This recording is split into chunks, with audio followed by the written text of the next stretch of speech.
He strolls through the corridors, and no one can ignore Bro's aura. They keep asking themselves, is it him, the Chad faker? Yes, it's the famous Grandmaster Suho Kong. The school's prodigy, everyone wants to suck up to Bro, and the praises keep coming non-stop. Lil Wigga loves all of it. Even Jerry Yun's school queen and support player can't help it, and feels like she needs a change of panties. She wants to play some tough matches with him, and gets closer, but he's just aura farming. Hands in his pockets, he tries to get free, saying he doesn't have time to play with her. But she gets angry, shouting that he should carry her because she's cute, funny, and even reach master rank. But he just smiles and says that if she's so good, why does she want to get so close and comfy beside him? Does she want to get carried by a true pro? He leaves, while the simps say they would love to be with her, for real a while later. He's in class board, when he suddenly stands up and makes a fake-ass excuse, asking to go to the nurse. But on the way, he changes pads. Then he goes to practice for the upcoming tourney. On the school's PCS suddenly, someone else does the same. A black-haired kid is playing there too. He calls Bro, and they agree not to snitch on each other. But when the blonde boy sees that the dude is playing the same game, he gets an idea even though he's using a trash mouse. He calls the new kid to a 1v1. Seeing the boy's character is a complete starter, he's sure it's going to be easy. And the 1v1 starts soon enough. It's already 10 o'clock and the boy logs out. But it's the blonde boy who lost 10 times. He was completely annihilated and has no idea how. The boy was unranked and using starter equipment, so this shouldn't be possible. He's a grandmaster, so this definitely isn't someone random. He searches his nickname and discovers the truth. This little random kid is actually legend rank, the highest possible. Worst of all, he barely plays the game, and also plays on the American server, with insanely high ping, and of course, he's our MC. Unfortunately for the new kid, the blonde boy is now in love. Doyen tries to go home secretly, but Blondie is there waiting for him, after a lot of insistence, and with no options, because this dude really wants to play. They're now at a PC cafe, and Doyen has never played with such good PC settings before, when suddenly a thirsty girl appears, and from our MC's face, it's clear he wants some of that booty. But she's more interested in the blonde boy, since she thinks he's the better player for now. Even trash-talking him. When she sees a level 22 on the team, Blondie tells her to believe in it, and they all log into the game. Jerry is a master rank support. Kong is a grandmaster DPS, while our Ligma is just a random beginner. The match starts at Temo League of Legends. Our boy is just there, gazing at the high-end graphics and enjoying everything. It's a quick match, so everyone rushes. Kong leaps forward, charges a punch, and gets the first kill. Some enemies target Jury to kill the support, and it's the moment for our boy to shine. But he's playing like a complete idiot. That's because all the shortcuts on his mouse and keyboard are different now that he realizes it. He decides to focus. We don't see the result, because the scene changes to the next day in class, when Do Hyun is talking to Kong about two friends he used to play with. A girl gets surprised upon seeing him. Little babe even gets hiccups just from seeing our boy. Ibet Shimta Sa. She's the one who used to secretly play with our bro. He's already back home when Kong invites him to play in a tournament, so he can get some money to buy a better PC. And in the comments, everyone below master level was feeling pretty down. That's why the event organizers started to realize how solid the plan was. Since the best players in the world were signing up, it could be a massive hit. They were talking about a competition packed with big names and respected players. Two of those players were in trouble, because soon Doyen, who would team up with Saw, was unlucky enough to land in platinum ranking. This competition was set up by the streamer Swabit 9000. The goal was for the main character to join in, even though it was still an official tournament. This was the first one in Korea. Do Hyun, for his part, wasn't super confident, but the prize was $1,000 for the winning team. With the split, it would be about $200 each, which would be enough for Do Hyun to upgrade his mouse and keyboard. But that was the prize for the winner, meaning they had to win for Suho. It's practically an insult that the main character thinks they won. He confidently says that the day before, it was the computer holding the kid back, and that they will win. So, with this confidence in him, Dion got hyped to play, ready to give in his all to register. They needed a minimum rank of master. So it was decided that the kid should play some ranked matches. And maybe because everyone was hyping him up, Duan was already picturing that shiny prize in his hands. Later on back at Sua's place, while scrolling through his phone, he saw a message from Juri, inviting him to catch a movie on Saturday, and maybe play C-Bon after. But the boy tossed his phone aside, fed up with her constant invites. Still, he thought it'd be cool if Doyen had already hit that rank. Suho was super curious about how many matches the main dude had won, and was convinced he'd at least made it to master rank. But in the now, the platinum emblem was shown to the blonde, and he felt super embarrassed. And while shaking with fear of getting roasted, Doyen heard Suo shout later that day. The main dude was looking pretty down. Suo tried to cheer him up, saying ranked matches were just like that, and they could still level up by the weekend. He said it was weird, but Doyen should totally be able to rank up without breaking a sweat. But then he found out the boy had 5 wins and 5 losses. At that moment, Suho couldn't even look Do-eun in the eyes anymore, but instead of feeling bummed out about losing his confidence, Do-eun decided to grind every day until he nailed it, hoping not to let Suho down. So a long night of epic gaming went by, and the next day, the friends were hit with an even bigger surprise, because after playing a bunch of matches, the main dude got demoted to gold rank. While Jerry was laughing her head off, Sugo was trying to figure out what went wrong. The reality was, they only had 4 days until registration closed, and if this kept up, they wouldn't even get in, let alone win, so the main dude felt as low as possible. But Suho didn't seem much better. In general, Korean players are usually better than most, which raises the server level. But in FPS games, it's a whole different ball game, since Western players really stand out. Because of that, Suho couldn't wrap his head around why the main dude was struggling against less experienced players, and he couldn't help but think the boy might be a hacker. But he shook that thought off, not wanting to judge, just trying to figure out how this was even happening. Suddenly, the main dude apologized. Suvo had said he was a solid player and they team up, but now he wasn't sure he could. He was also confident about the server thing, but said dreaming too big was his only real talent, and putting himself down didn't sit right with the blonde. So he shot back that he already knew how good the hero was, since they'd played together. That's why he called Duyen to hit up that cyber cafe after class, because he needed to see what was up for himself. When they got to the spot, the main dude got ready to play some matches, but Suo quickly told him to chill, saying he wasn't used to the machine and needed to test it out first. With a warm-up, he spent 10 minutes aiming at moving targets and adapting quickly. Sugo figured he just needed some practice. Finally, after a bit, Duan said he was ready in both skill and gear. Then the two hyped up and went to test the boy in a new match. Suvo, watching from a distance, knew Doyen didn't belong in gold rank, and being there was the only way to figure out what was wrong anyway. Just like before, even while giving it his all, the main dude faced another brutal defeat. Suo was more worried than he was. In fact, the boy was scared, because he finally got why he kept losing. Even with better internet and a solid computer, he needed to tweak some things, and the first was the game's voice chat. Surprisingly, Duan didn't even know what that was, and the blonde realized it'd be better to show him through a replay of his game, which he also had to explain. Since the boy didn't know, the game recorded his matches. Finally, starting the replay, it became clear that he greeted the team when the game kicked off.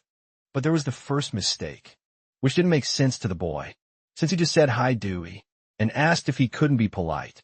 But he misunderstood, because the issue wasn't about getting rid of trolls. The main goal of the game is to complete missions and win, but people play in all sorts of ways. Some are totally focused on winning like them, and others couldn't care less about the score.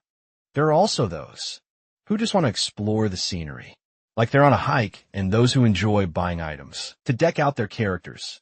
But the worst group the main dude should steer clear of are the trolls who just love messing with people. So if he was totally losing because of the trolls, who were wrecking his matches, to break it down, Sugo pulls the protagonist in to watch the replay. Closely first up is the dinner troll, who bounces to grab snacks right when a game kicks off. Next to him is the pessimistic troll, who's convinced he's going to lose before the match even starts. And the musical troll who blasts tunes on the mic. One's rambling about food, another's whining, and the last one's just blasting music, like it's a concert in the last dude. He's only moving every minute to dodge getting kicked. So when the protagonist tries to chat, with just 20 seconds before the match, he sees everyone pick the damage focus class, thinking he could help. He decides to go support. But that was a major misstep. Doyen says his teammates are going to flop without healing. But Suo's like, nah, they're doomed anyway. The pessimist already charged at the enemies, got himself wrecked, and was trashing the support. Meanwhile, the snack troll is munching away, and the others just chilling in the corner. At the same time, the music troll is trying to sync his dance emoji with the beat to win. The team needs tank supports and damage dealers. That balance is what lets players snag those wins, but they gotta give it their all. If you check out high and low yellow players, the gap is wild, so the boy says. The protagonist won't get anywhere. If he doesn't step up, that's why.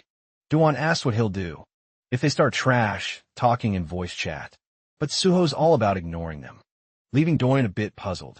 To clarify, the blonde points out how the protagonist still shines, even while picking support. Back on the American server, he couldn't chat with anyone because of the language barrier, so Suho asked what he did back then, bringing back some memories. The truth is, the protagonist used the few English words he knew, and that's the vibe. Ignore everything that's not game-related. Just do what needs to be done, without stressing over what others think.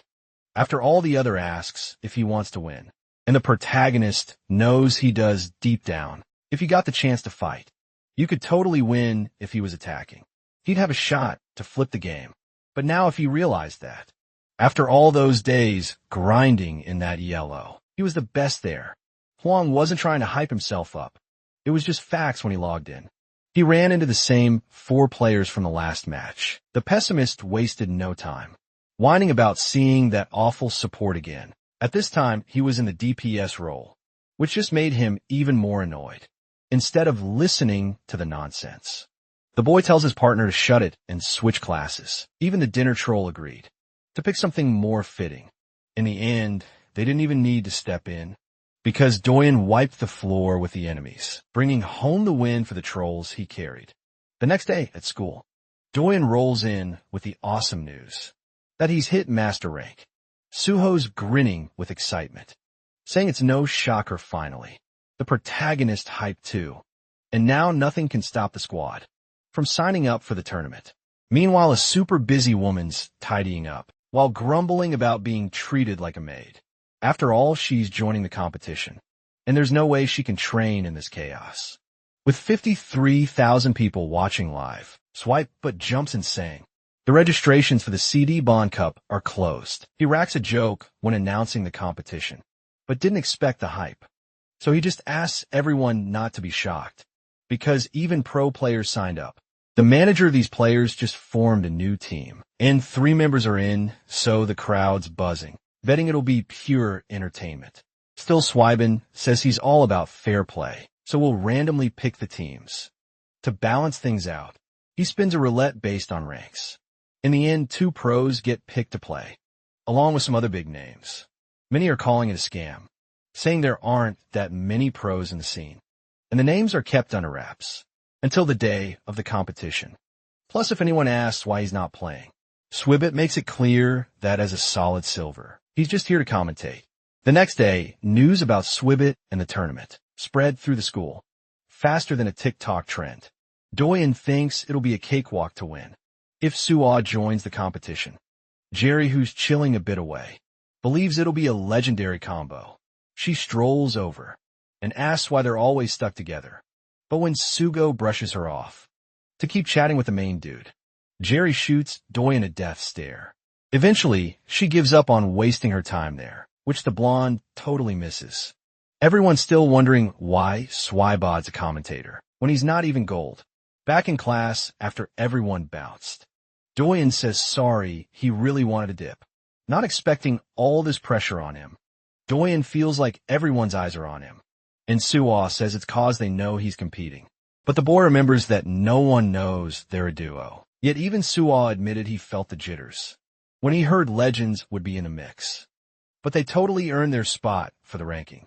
And even though the protagonist thinks about messing it up, during the competition, the blonde disagrees. Not to mention the heavy hitters they had cause. Besides Dohyun, they could also count on Nam on the squad. From the protagonist's question, it said he's known as Mamsh, a legend in multiple pro leagues. Doing on, feels a wave of relief with someone so seasoned, and that's why Suwa tells him to chill. But 2 pro players in the game. It probably meant Miho Do would be on the other team. This guy was in one of the pro leagues with Jaenom, and was the top player there. So good. That Doyen might not even make a dent in the game. But Suwo couldn't drop that bomb on him. After all, he wasn't confident enough, and was naturally more of a wallflower, even though they'd been in school for months. Suwo only recently started talking to Doyen, especially since he always seemed to put himself on the sidelines. So still can't figure out why he's so introverted. But that lack of confidence is what holds him back. A bit later, Juri notices someone while gaming, and thank goodness it's Suwa for her, since the only open seats in the cyber cafe are next to her. The blonde has no choice but to sit down. Of course, Juri is hyped to have some one-on-one time with him, but just when she's about to make that happen, Doyen, who is in the bathroom, shows up once again.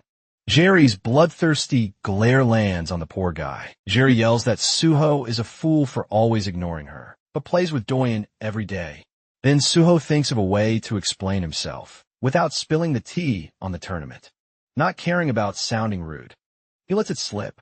That Jerry should find someone else to play with.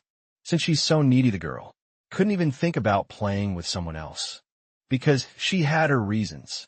But she also didn't lower herself to beg and left, cursing his upcoming matches. In the end, Suho still doesn't get why she acts so weird, but he brushes it off so they can be assumed, and test a new setup. That is until a scream breaks the vibe. And noticing it's a girl's voice, Suho bolts over to see her sprawled on the hallway floor. He asks if she slipped, but she says she actually bumped into a guy. While leaving, Jean apologized, but he still yanked her arm and shoved her down. Suho can't believe it and asks why that happened. But the answer he gets is soda splashing in his face, still dripping. And Guy says Jerry deserved it for spilling his drink after processing the nonsense he just heard. Sugo yells for that punk to grow up. Sugo tries to explain that this kind of stuff shouldn't happen. But Doyen also shows up to confront this weirdo, and for some reason, the troublemaker's face lights up with a grin. After all, it had been ages since he last saw that loser, so clearly scared. Dwayne greets Alexander John in a super rude way. Alexander asks if the boy is still playing his little games. Tinsy thinks Doyen is still destined to lose. He sees no point in it, and just by the look they give each other, it's clear there's some past drama. While they chat, Suho is curious if they know each other. Xander asks if the protagonist is with the others, because of a uniform judging that he isn't, and stating that Trash doesn't have friends. Sue still can't wrap his head around who this dude thinks he is, but he figures arguing with someone that wild is just a waste of breath. I mean, not only was Jury shook, but Doyen looked super uncomfortable too. In the end, Sue decided it was smarter to bounce before things got messy, but out of nowhere. It was the troublemaker who got smacked on the head, what neither Suwa nor the main character saw coming. As soon as that soda can hit the ground, it was clear Jury was the one who threw it. Then, totally stunned, Sander just asks if the girl has lost her marbles. Jerry, standing her ground, tells the delinquent to scram, and in a nice way, defends Dooyeon by saying he's her friend. Plus, she goes straight for the jugular, cursing him, and saying he's not the only one who can throw shade. So the two just stare each other down for a sec, while everyone hold their breath. But then, out of nowhere, the tension gets sliced by the sound of Sanders' phone ringing, which against his will, he has to pick up and step away a bit to hear what's up. Even worse, it seemed like he was getting a call. So Jury got super annoyed that he just wanted to dip, without saying sorry. But Sandra just shocked her with that classic offensive hand gesture making Jerry even angrier. And Sugo breathed a sigh of relief. He still didn't get how things spiraled this way. But with no time to waste, Duan got back to the competition, bringing the blonde back into focus. Later that same day, Jerry was really thankful for the ride home. Sugo was worried about how her parents would react to her messed up uniform. But Jerry said she'd just whip up an excuse anyway. She was genuinely happy he came to help, and she said goodbye with a big smile. This made Suo start to see the girl in a better light. After a few more minutes of saying goodbye to Jerry, and the boys met up to head back together. But on the way, the blonde couldn't help but ask who that guy from earlier was. Then Dion explained that he was a friend he used to chill with for fun, and this finally clicked for Suo, helping him understand why the main character had so many self-esteem issues, maybe because it was still a tough thing to deal with. The two said their goodbyes kind of abruptly, and that night back at home, Duane sat alone in the corner of his room to sort through his thoughts. The first memory he had with Sander was when the troublemaker smashed his video game in half with a kick, but in his mind, it made sense, since someone as much of a loser as Du-Yun wouldn't need that the next morning. The day kicks off with Juri's dazzling smile. Suho asked how it went, and the girl said she had no drama with her parents. Anyway, since today was her cleaning day, Juri had to head out to take out the trash, and Suo seemed pretty stoked. But just as he was about to chat with Doyen, he realized the dude was Nia. Right behind Juri, the main character called her name. At first, he offers to help, but before anything else, he also apologizes for yesterday. Of course, Juri brushes it off and says that guy wasn't worth her time, but the main character could feel how much her body was shaking. At that moment, while being protective, Duan felt the girl's cold hands, and they wouldn't stop trembling. Then Jerry dropped the act, her eyes filled with tears. Next, the girl admits it was the first time something like this happened, which made Suo take the situation more seriously. Sometime later, Duan puts on his headset and settles into a chair in front of a monitor to finally dive back into the game. Suho, already online, asks how the new headset is. Then the boy thanks him for letting him borrow it, even though it means nothing to the blonde. Doyen still finds it weird to talk instead of type, but Suho says it's chill, and remembers when his brother would show up, thinking he was being called anyway. Since 5 players are needed for a match, the others start to join. Exactly 3 players connect. The first being called Spellboy, ranked Grandmaster, the second K9, ranked Legend, and the last and most famous Namj, also ranked Legend practically. Everyone greets each other super enthusiastically, however remembering that Sander would also join, since he was at the cyber cafe. Suo realizes he might just end up facing him. Putting that aside, the blonde's eyes light up like never before, because on his other side is his idol. Najong Doizu spills the tea about being the biggest fan of this dude. And guess what name's heard of him too, thanks to some live streams. So there's this kid in the mix. But when he hears the voice, Su was totally caught off guard by how deep it is. Finally being the last one to say hi, Suba goes with a hello, probably thinking it could be Xander. But after checking him out and being super chill, the blonde brushes that thought aside, keeping it friendly now that he's got some clarity. Subwa feels way more chill, and just then someone pops in calling for attention. None other than the streamer, who kicked off the whole competition, rolls in. Spellboy looks at him like he's seen a total legend, and the streamer goes around greeting everyone while giving Spellboy some love. He shakes hands with the main guy, and he thanks them again, saying the event wouldn't be as epic without their help. First up, he calls Spellboy for a pic, and you can see he's totally vibing with emotions. Sugo checks in, asking if the main guy's nervous, telling him to chill. Names jumps in, asking if they know each other, and the blonde says they're school buddies. The pro player thinks that's wild, since he came with a friend too. Back to the streamer. He mentions he set up a training arena for them and formed a team with 5 other contenders. And guess what name just friend is one of those 5? Suho can't even believe this is real, because that friend is Yuji Ha. Even though they said 3 pros signed up, Suho had no clue she was in the mix. Meanwhile, the friends are just chatting it up all chill. but some grumbles about only names competing slipped through the mic, sparking curiosity since they're in the same room. Regardless, Suho's feeling pumped about becoming a pro someday and joining a famous squad with them. So while he thought he'd just be a spectator, the streamer tells them to enjoy and kicks off the game on the main guy's team. Spellboy kicks things off, asking who's taking what position. Noms jumps in asking about everyone's strengths. Without a second thought, Suvo and the short dude pick tank to back everyone up, while K9 goes for DPS and Doyen hangs back a bit. Names thinks it's weird that the lowest ranked player is taking so long. So he checks out the main guy's ranked match history, and he's totally shook seconds later. Names rolls over to ask if he's picked tank or DPS. Spellboy thinks it's wild that he even gets to choose, but Named explains it's just a warm-up match. Feeling a bit more confident, the main guy finally says he's going DPS, and without a fuss, Namj picks support to help the squad. Since the opponents are solid, Namj says no time to waste, and asks who the main tank is. Spellboy jumps in all hyped, saying he can take that role, especially since when he shows his true form, it's clear he's a beast the whole enemy team knows. They gotta take him out first. At first, the boy looks like he's ready to devour his opponents. But naturally, when the enemy team starts focusing on him, his health and confidence start to shrink. At the most critical moment, he gets healed by Namju, who's working his support magic from a distance. The boy shouts for Spellboy not to stress about healing, because he's got cover bin. That monster tank breaks free with even more power than before. Quickly, the DPS players line up behind Spellboy to deal some damage.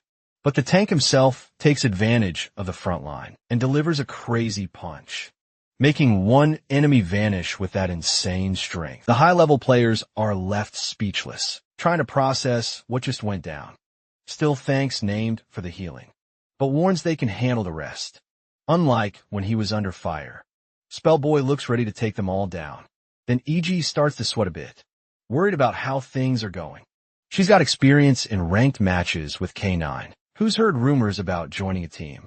But she's not worried about Spellboy. It's that dude in the back, who's super strong even as just a simple master. Suddenly near the ally team's crystal, an enemy sneaks up behind Namj. Unfortunately, the pro player doesn't react fast enough, but someone's there to back him up, hitting that intruder multiple times. And that someone is Duan. The team jumps right back into action. But even with Suaw hyping up the protagonist, Nam starts giving him the side-eye swag, but feeling the same vibe. Because after that performance, it's hard not to think he was flexing about his rank. By the end of the game, everyone crushed it. But Doyen totally stole the show.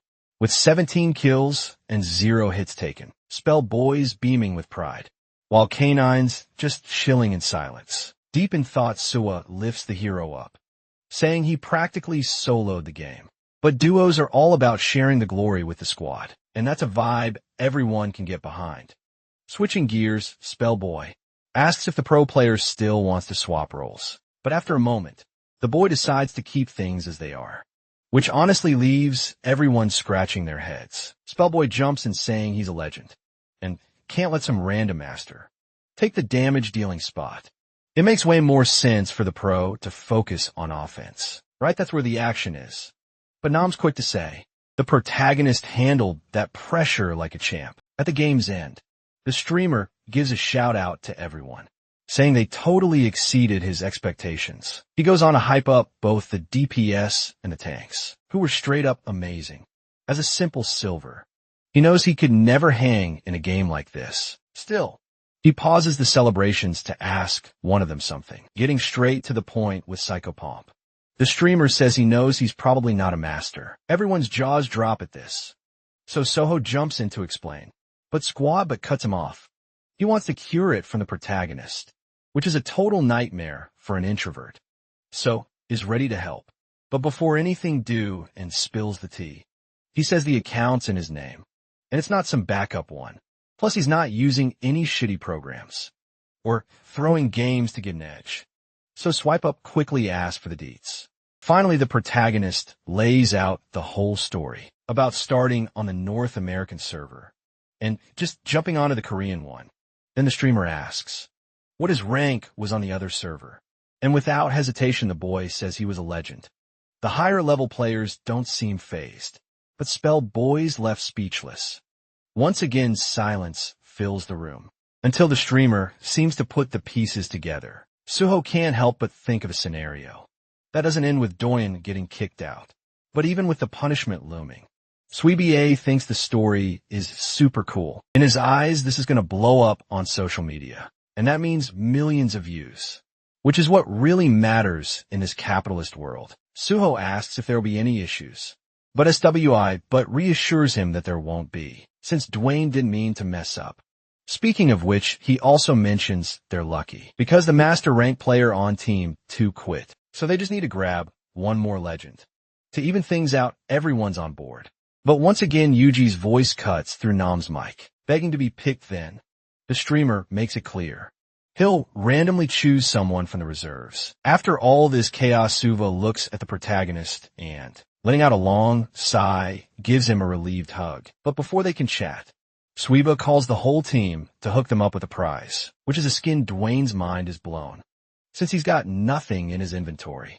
Then, Squibbit thanks them for competing in his player event. He's super stoked that this cup is getting so big, and that's why. He wanted to create an official uniform for each team. Suddenly, the protagonist's clothes start glowing a bright gold, and without lifting a finger, that skin gets equipped on his character. Of course, since it's a team uniform. The same thing happens to everyone else.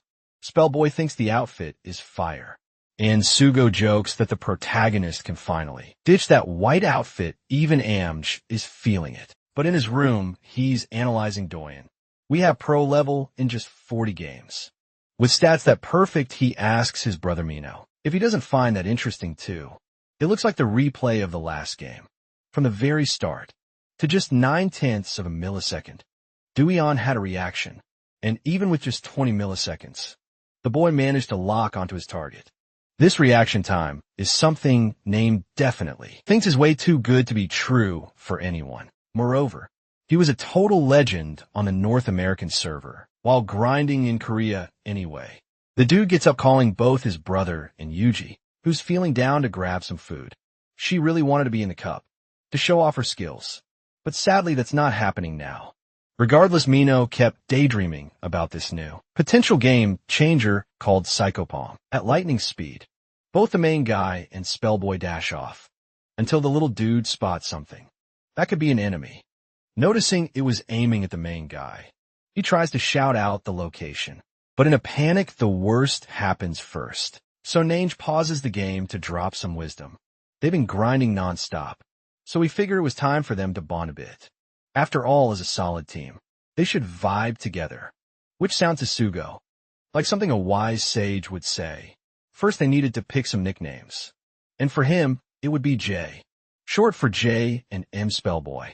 On the other hand, decides to roll with Mr. Boy, and K9 goes with K9 Sugo. For his part, picks the nickname Aegis for himself, and when asked, explains that it's pronounced in English. Aegis is supposedly the name of Zeus's shield, and the way you say it is Aegis, with a strong emphasis on the G. Doyum thinks that's epic, and Mr. Boy finally gets how to say it right anyway. Sugo mentions that his name also means something cool, which is to protect in Korean. But he plays as DPS, and getting back to the point, he's cool with the nickname. Age is now the biggest issue with Psychopomp, because for some reason he was shaking. Inevitably, Dohyun has to spill that he didn't pick his name, thinking he ever explained it. Names, though, was just curious about what the nickname meant, so the main guy replies a bit shy, that it means Reaper, coming straight from Greek mythology. Spellboy cracks up, because he thought it meant psychopath, but seeing the boy's face, he asked why he chose that name. Duan was ready to say he didn't have a solid reason, but seeing Sua's eager look of curiosity, he caved and revealed that, since his name means guiding people, he used the Reaper symbolism to create the phrase, guiding people to death anyway. Some folks really try to find a cool name in the dictionary.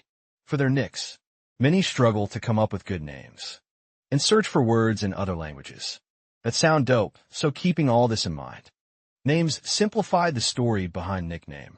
But the next morning, when Sugo calls in Reaper, Doyen looks super uncomfortable, maybe feeling a bit silly. Sugo decides to stick with the original nickname anyway, but their convo gets interrupted by notification sounds. Looks like all the online forums are buzzing like crazy, since a spike in competition has been announced. And, of course, this reaction was something totally saw coming. On Team 2 among the players will be talked about later was Mino Du, whose nickname is Domino. Suo find it a bit discouraging, but tries to stay positive, since he has the main guy on the team, which also makes him quiet, thinking he might be putting pressure on his friend. But for some reason Dwayne doesn't seem scared now, so the blonde is stoked to see him showing some confidence anyway. Suba keeps thinking that Sander has to show up, and in a wild coincidence, the main guy starts talking about the same dude, saying it's the nickname Nail Felix on the list. In the end, Dwayne already knew the weirdo would be in it from the start, however, even though he seemed different. He admits he's not that confident. After all, he's never beaten Sander in a one-on-one match, but even without a win under his belt, due to the emotional weight he carries, Doyam insists this time will be different. So it's clear, the blonde doesn't doubt the boy's determination. In the end, he knows he'll face a tough opponent, but CIA Bond isn't a solo game. It's all about teamwork back at the school entrance.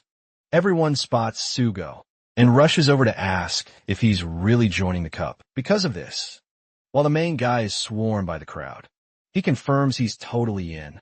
And, of course, that announcement just makes the fans even more hyped. Later, a dude asks if his friend wants to hang out on Saturday, but he turns it down because of the cup.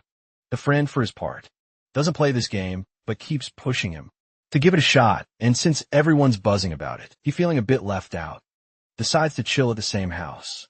It's totally normal for everyone to gather with friends for this event, but a girl says she needs to watch with her sister. A friend asks if it's the sister who's in the gaming scene, and she nods. The same friend even asks if the girl has played, but she's not into it, because what she really loves is just watching anyway. When she realized that she was solo, and the chaos of the main characters popping up to chat about the next game in her heart. At some point back in the game, Spellboy asks if the protagonist is cool, because he doesn't seem chill. Anyway, Jay asks if everyone's ready, and unlike the boy, Doyen nearly passes out, as the leader Namjoon checks if the Reaper is okay. But since he heard a ton about the competition at school, Suho explains that he's nervous, then putting his hands on the protagonist's shoulders, he tells Doyen to shake off his worries and give it his all in the conversation skills. Totally impressed the blonde anyway. The streamer drops a message saying he'll kick off the broadcast at 3 p.m. So everyone nods to show they got the memo. Finally, the 3 p.m. chimes on all the clocks in Korea. Ben introducing himself as Swag. But 9,000. The streamer launches the moment everyone's been hyped for. This is the main event of the first PC Bond Cup he's organizing, so all over the country. People are already since up and ready, even at the house of that girl, the sister in the gaming scene. On the flip side, AG doesn't seem too stoked. But back to the broadcast. Swag but soon announces he's got another commentator joining. Then he reaches out to welcome the legendary game commentator, Yepo Kim. This dude is a famous streamer turned pro commentator, so he's all about creating a dope experience. More and more, people are blown away by the level of professionalism in the broadcast, but checking out the team lineup. What shocks everyone is that there are 3 legends on each side. Youngpo, for his part, is curious why it's a tournament, with they're only having one match. Then annoyed by the question, Swagbucks snaps back that he'd know if he'd been following his streams.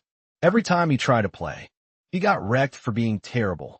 That's exactly why he got so mad that he offered $1,000 to anyone who could actually play well.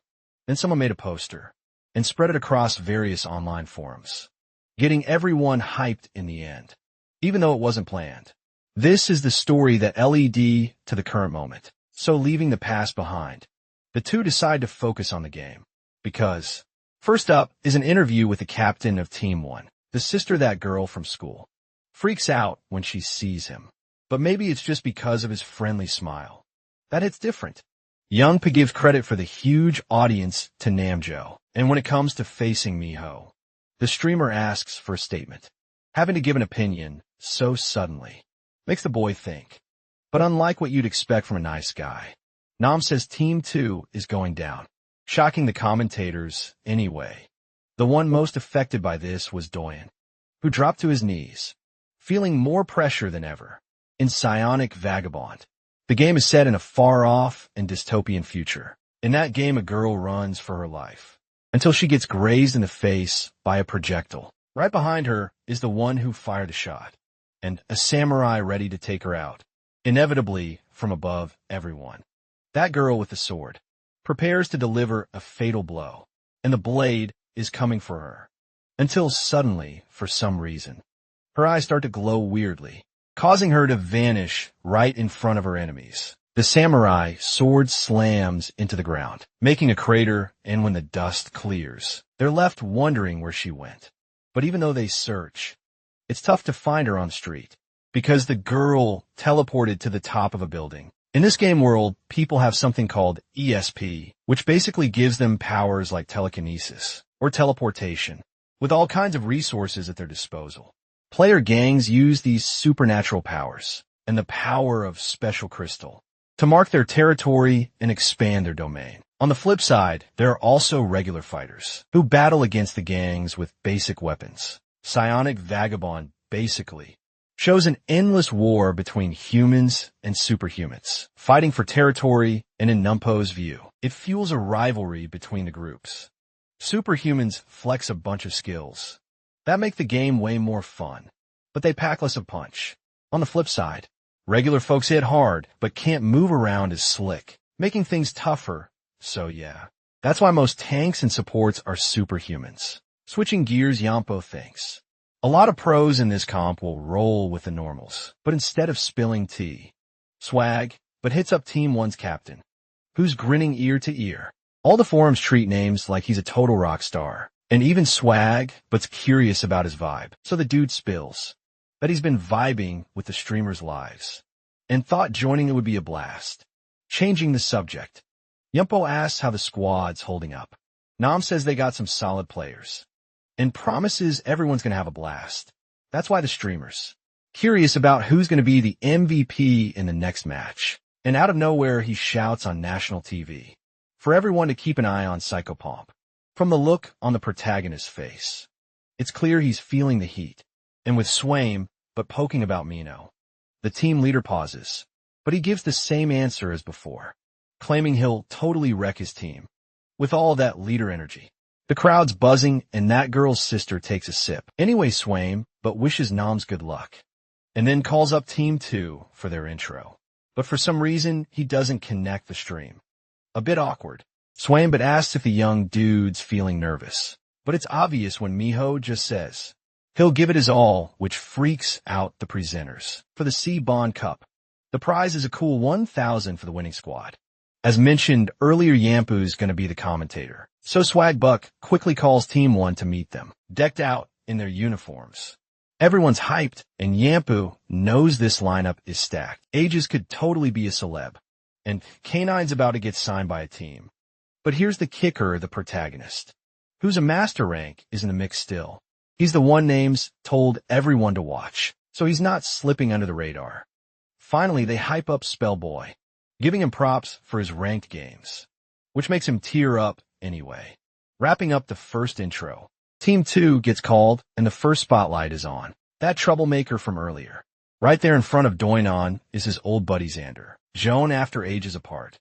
A showdown's about to go down, and this time the protagonist not backing down. But before the match kicks off, Neophilus pulls the boy aside for a chat, leaving Doyen feeling all kinds of confused and anxious. Just the look Xander gives him sends chills down his spine.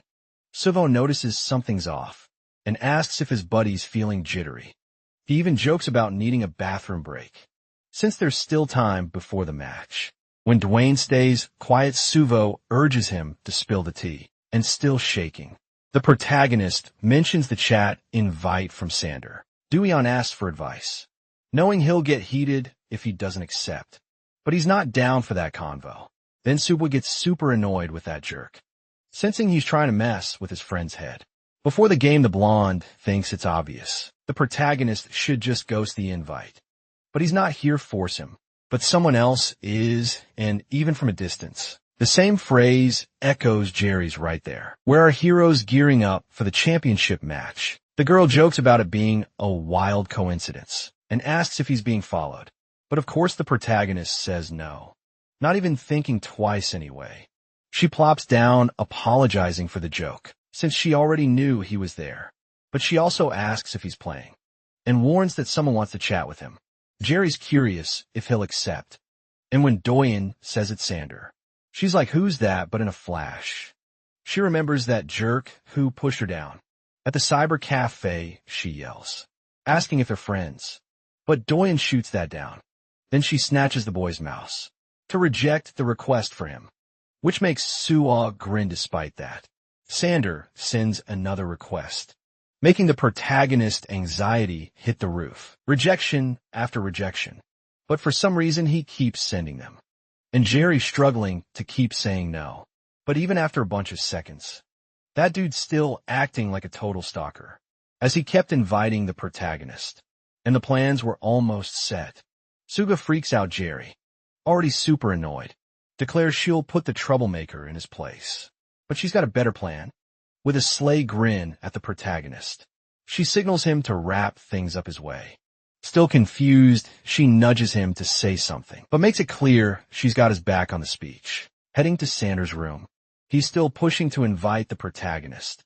Unbelievably, the dude seems clueless about why Doan is dodging him, but then the chat gets accepted, and he's totally relieved. Once they're in the chat, Sander kicks things off by calling Doan a loser. But Psychopalm fires back with a middle finger emoji, and then he bounces from the room, leaving Sander stunned by that bold move. Doeon doesn't even flinch at Sander, just blocks him like a pro. Maybe it's new for him, but it takes a sec for the realization to hit. And when it does, Sandra goes full rage mode. Jury laughs, so hard she feels a cramp in her stomach, since the protagonist had the last word. She totally vibes with the guy's frustration. But as the game is about to kick off, Jury tells Dion to focus and says she'll chill for now. Back in the game, the blonde tells the protagonist to stop wasting time. The arena announcement starts, and luckily at the last second, the boy makes it through the portal with the squad. With everyone gathered, the host announces, the goal is to capture the base marked by point 1. After that, teams will battle for points A2, a 3v2, and B3 aiming for 3 points total. Scoring happens by capturing a crystal area, and converting it takes 3 seconds for that. And each team sees the objectives in purple when the first round wraps. The second kicks off right away.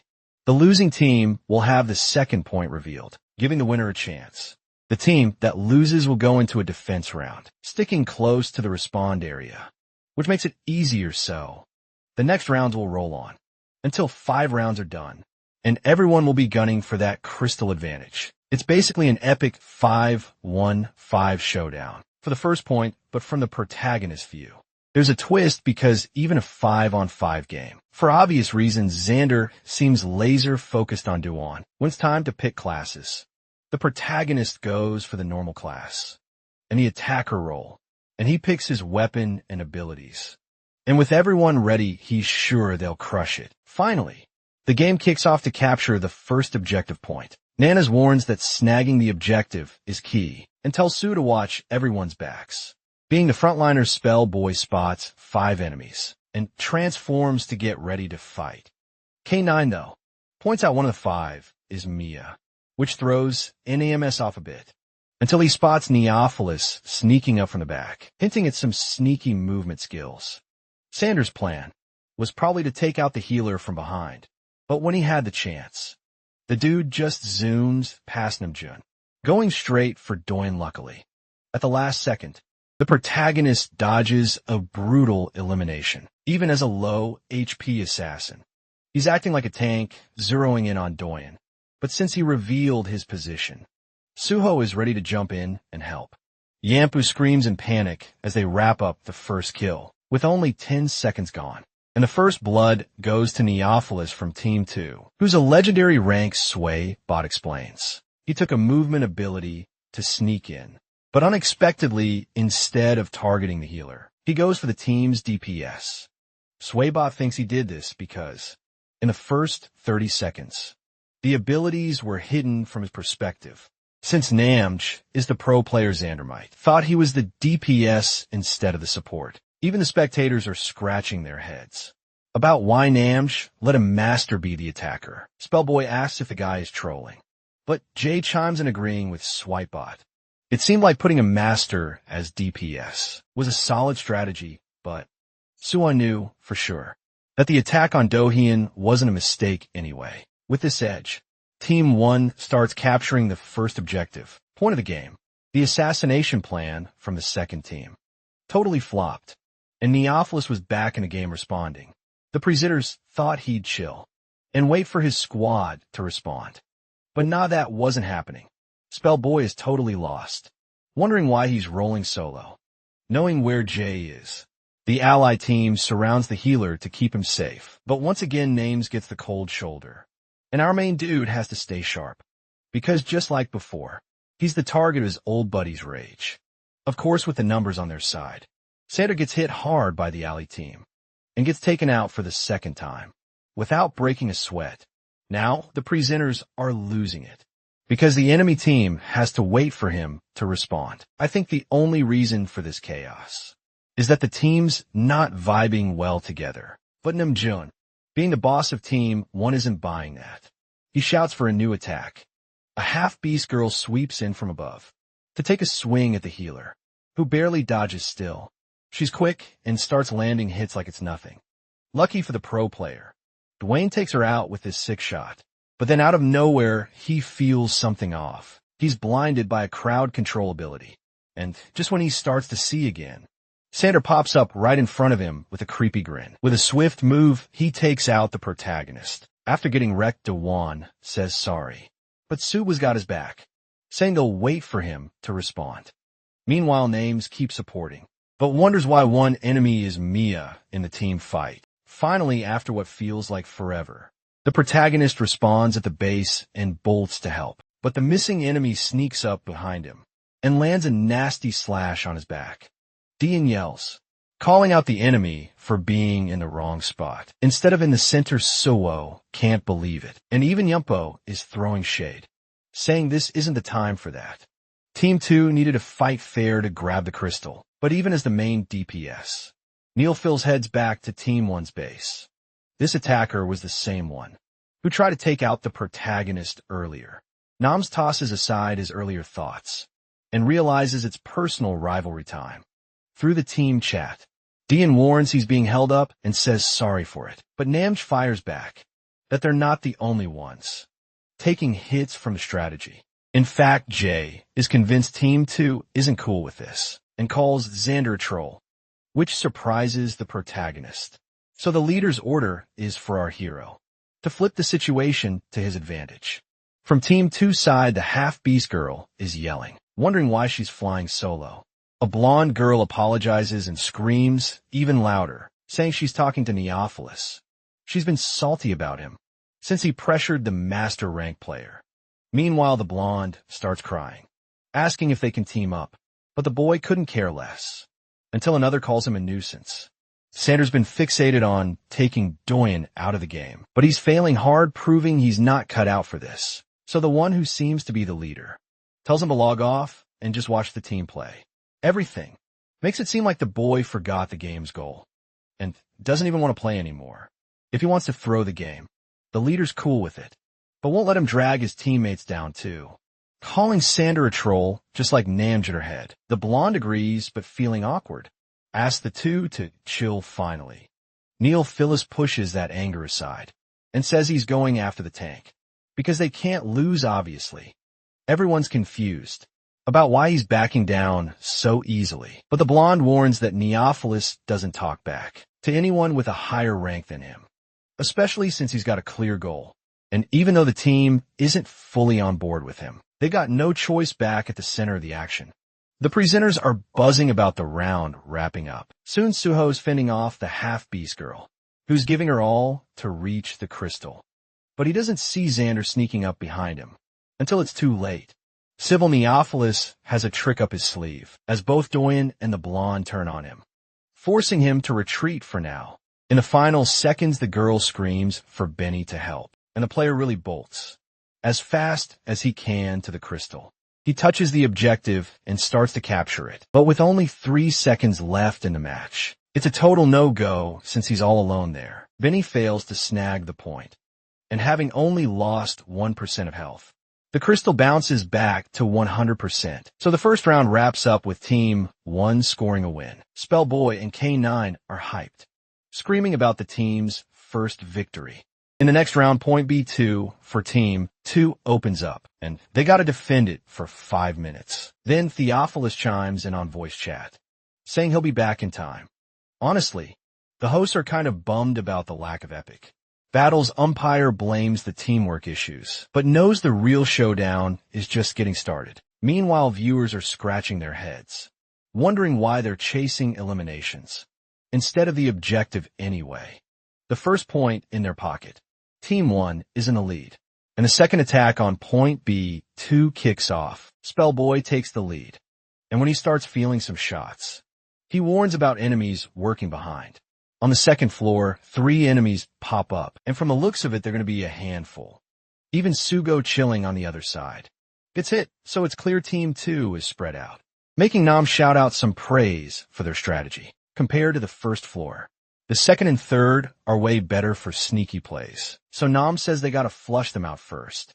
Jay notices that even now, Neophilis is still keeping an eye on the protagonist. He doesn't sleep on him because of his sneaky ability, called backstab, which is perfect for taking people out. When a guy suddenly vanishes, Nanji warns the protagonist to watch his back, but what he didn't see coming was where Sander would teleport. In just 1 second, he's right behind him, and without wasting time, goes for the attack. Then Doyen reacts fast, unleashing a storm of shots at the assassin. Finally, Swyback gives props to Team 2 for focusing on the healer. Not even Numbot gets why they're suddenly working together. Anyway, it's time for Jay to respond, and after getting knocked out, he feels a bit embarrassed. He apologizes and suggests they should focus on taking down the enemies, maybe swapping attack ability for a movement one. After thinking for a sec, the protagonist's summons is semi-automatic, and he warns that he'll flank from the right to try and deal some damage. UV says it'll be lit if he can take someone out, and even if he can't, he can still sneak in. So the other flank gets assigned to another player, and the focus shifts back to the center, where the crystal is chilling. With Benny on guard, the hero needs to stay sharp. He thinks he's not being seen, and starts gathering intel on the enemy's positions. Then with that semi-automatic he summoned, he figures he should be able to take down at least one. He aims for the player's head, since that's where the big damage hits, thanks to the critical factor. Then, after a 3-second countdown, he pops up behind the guy in a flash, and before he can even react, the player is out of the game by taking out one of the damage dealers. The hero signals to his team, who shows up right away. He knows the tank must be hiding nearby, but the moment he gets distracted, he takes a hit to the stomach. That knocks the wind out of him, and losing a chunk of HP, drops his weapon. In the end, Duan just asks when he showed up, but the leader of Team 2 isn't interested in answering. With at least 2 health bars left, the protagonist thinks he could still turn the game around. So, aiming for the enemy's weak spot, he decides to act. But unfortunately, a protective barrier pops up. He keeps attacking, but gets desperate when he realizes nothing's working, and watching from a distance, warns that he can't provide support. With things so tight, so now, the only option left for the protagonist is to bail, the feint to trick the opponent. But just as he thinks of doing that, he gets hit in the stomach again. Then once more he thinks, who the heck is this guy? And still no answer. The leader of Team 2, Mino, takes out Doyen. After 2 more eliminations, Sugo warns about the hero's takedown. But since 3 enemies are down, Namjo calls him to the crystal. And while the healer is capturing, the blonde is on cover duty. Until suddenly, with a loud crash, Miho, who already took care of Du Hyun, shows up to finish off the rest. Unfortunately, at the same moment, K9 gets taken down too, and to make things even worse, the blonde realizes that both remaining players from the enemy squad are closing in from both sides. While waiting to respond, the protagonist hears all the chatter from his teammates. At that critical moment, even a scream. Then when he opens his eyes, he looks determined, but his hands start shaking, and his face is not looking good at all compared to the last round. Team 2 seems way more in sync than Team 1, since they haven't even touched the crystal yet, knowing how to use the map to their advantage. Team 2 has an epic defense going on. Swainbot said, teamwork was key for Team 1's win in the first round, but this time a defense is on a whole new level, with Mino acting as a human shield. Charging in seems totally off the table. Snipers are usually clutch in defense, but his skills are changing the game so hard that no one can take him in a 1v1. With only 60 seconds left in the second round, Namj, who knows his teammates save their ultimate abilities, warns that they'll have one last shot. First, Suho needs to activate Berserk as a CC ability and trap the enemies in a specific spot. From there, with his skills, you should be able to snag at least 2 players. Next, Duan's MSE ability will come into play, summoning a missile with insane destructive power. So the best time for this is when the players are all bunched up and stunned, because if they can take out at least 2 in the fight, the strategy will totally pay off. Finally, K9 will unleash the fire tornado to wipe out the rest, and Spellboy will use the super dropping to boost his stats. So everything hinges on Suo pulling it off. But maybe because he wasn't paying attention when the ultimate was mentioned, Spellboy just activates it without asking and charges in a battle right before their eyes. The plan starts to crumble, but now there's no time to complain. As the protagonist goes left, Names yells for Subwa to cover the right. So he starts gearing up his ultimate and jumping as high as he can. He comes face to face with 3 players from the enemy team, but one of them is Miho, and the dude doesn't look worried at all, because when the blonde gets close, he pins him against the wall of the brutal punch, as if he had already predicted this. Mino stops the blonde's berserk ability, so even though he's feeling frustrated, Names quickly switches up the plan and warns he'll attack with a debuff. But just as he finishes, he drops to the ground, knocked out by a skill from the blonde. That puts him to sleep in the end. He becomes the perfect target for Benny to take down easily then, along with K9.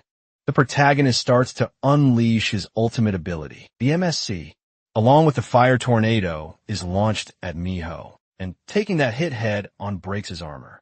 But the healer from Team Seed uses her abilities and brings everyone back to full health. The presenters can't believe the level of teamwork from that squad, but either way, this makes Team 2's defense a total success. At the end of the match, Spellboy apologizes, and the team gets it, but then, a message pops up saying, the crystal has been activated. Sugo freaks out, and it's clear that Sander is behind this. The presenters also notice a missing player in the 3-on-3 battle. And with new feelers kicking off the next round like this, it's what they call a sneaky attack. With Spellboy charging solo at the enemy front, Sander comments that something feels off. His teammate points out that the guy's aim isn't great either, and that Team 1 seems totally stunned. Neophilus calls the opponents amateurs for pushing like this, even though he had done the same before anyway. He asks how long the special ability lasts, and knowing it's only 10 seconds. Soon Spellboy goes back to normal, and when he returns to normal, not only he, but Namjo and Suo get taken out by the enemies, shocking the presenters with only 2 DPS left. Neophilus says he'll back out from the rear, but his teammate yells not to. Still, they're in a 2-against-5 situation. Even if the other 3 respond, they won't make it in time to win the round. And that's exactly why Sander thinks it's better to chill. A 0.82 for the next round. Since Team 1 also has no ultimates left, the girl is left without any arguments. Then after a few seconds apart, there at the area mark as a 2, Neophilus extends his hand, causing a warning. Message about the point being restricted to. Pop-up Team 2 had the ultimate defense for this round. So when the countdown hit 0, using his flash ability, which boosts movement speed, a third round where Team 1 should defend point A. 2 kicks off with the crystal, already being claimed by the other team. And judging Mike Sanders' face, he's totally vibing with this, while the protagonist is not feeling it at all. Since it takes 5 minutes to fully activate the crystal, the viewers start debating, even if both teams show up at the same time. They know Team 1 needs at least 15 more seconds. Finally back in the game, Sue storms over to Sander, annoyed and ready to shove him away from the crystal. But then a massive projectile zooms in from behind him, and when it lands, it totally blocks his way. This wall is also an ability that keeps enemies at bay for 10 seconds. So when that breaks, the blonde is super confused, because even though it's their turn to defend, it feels like they're on the attack. The whole scene feels like a replay of a last round, as Team 1 is basically losing the defense point already. Then the commentators think it's smarter to pull back and regroup, and that girl with the famous sister wonders if Jay is stressed. But honestly, the sister points out that the real issue is Team 1's DPS, since the master rank player isn't holding up against Mino anyway.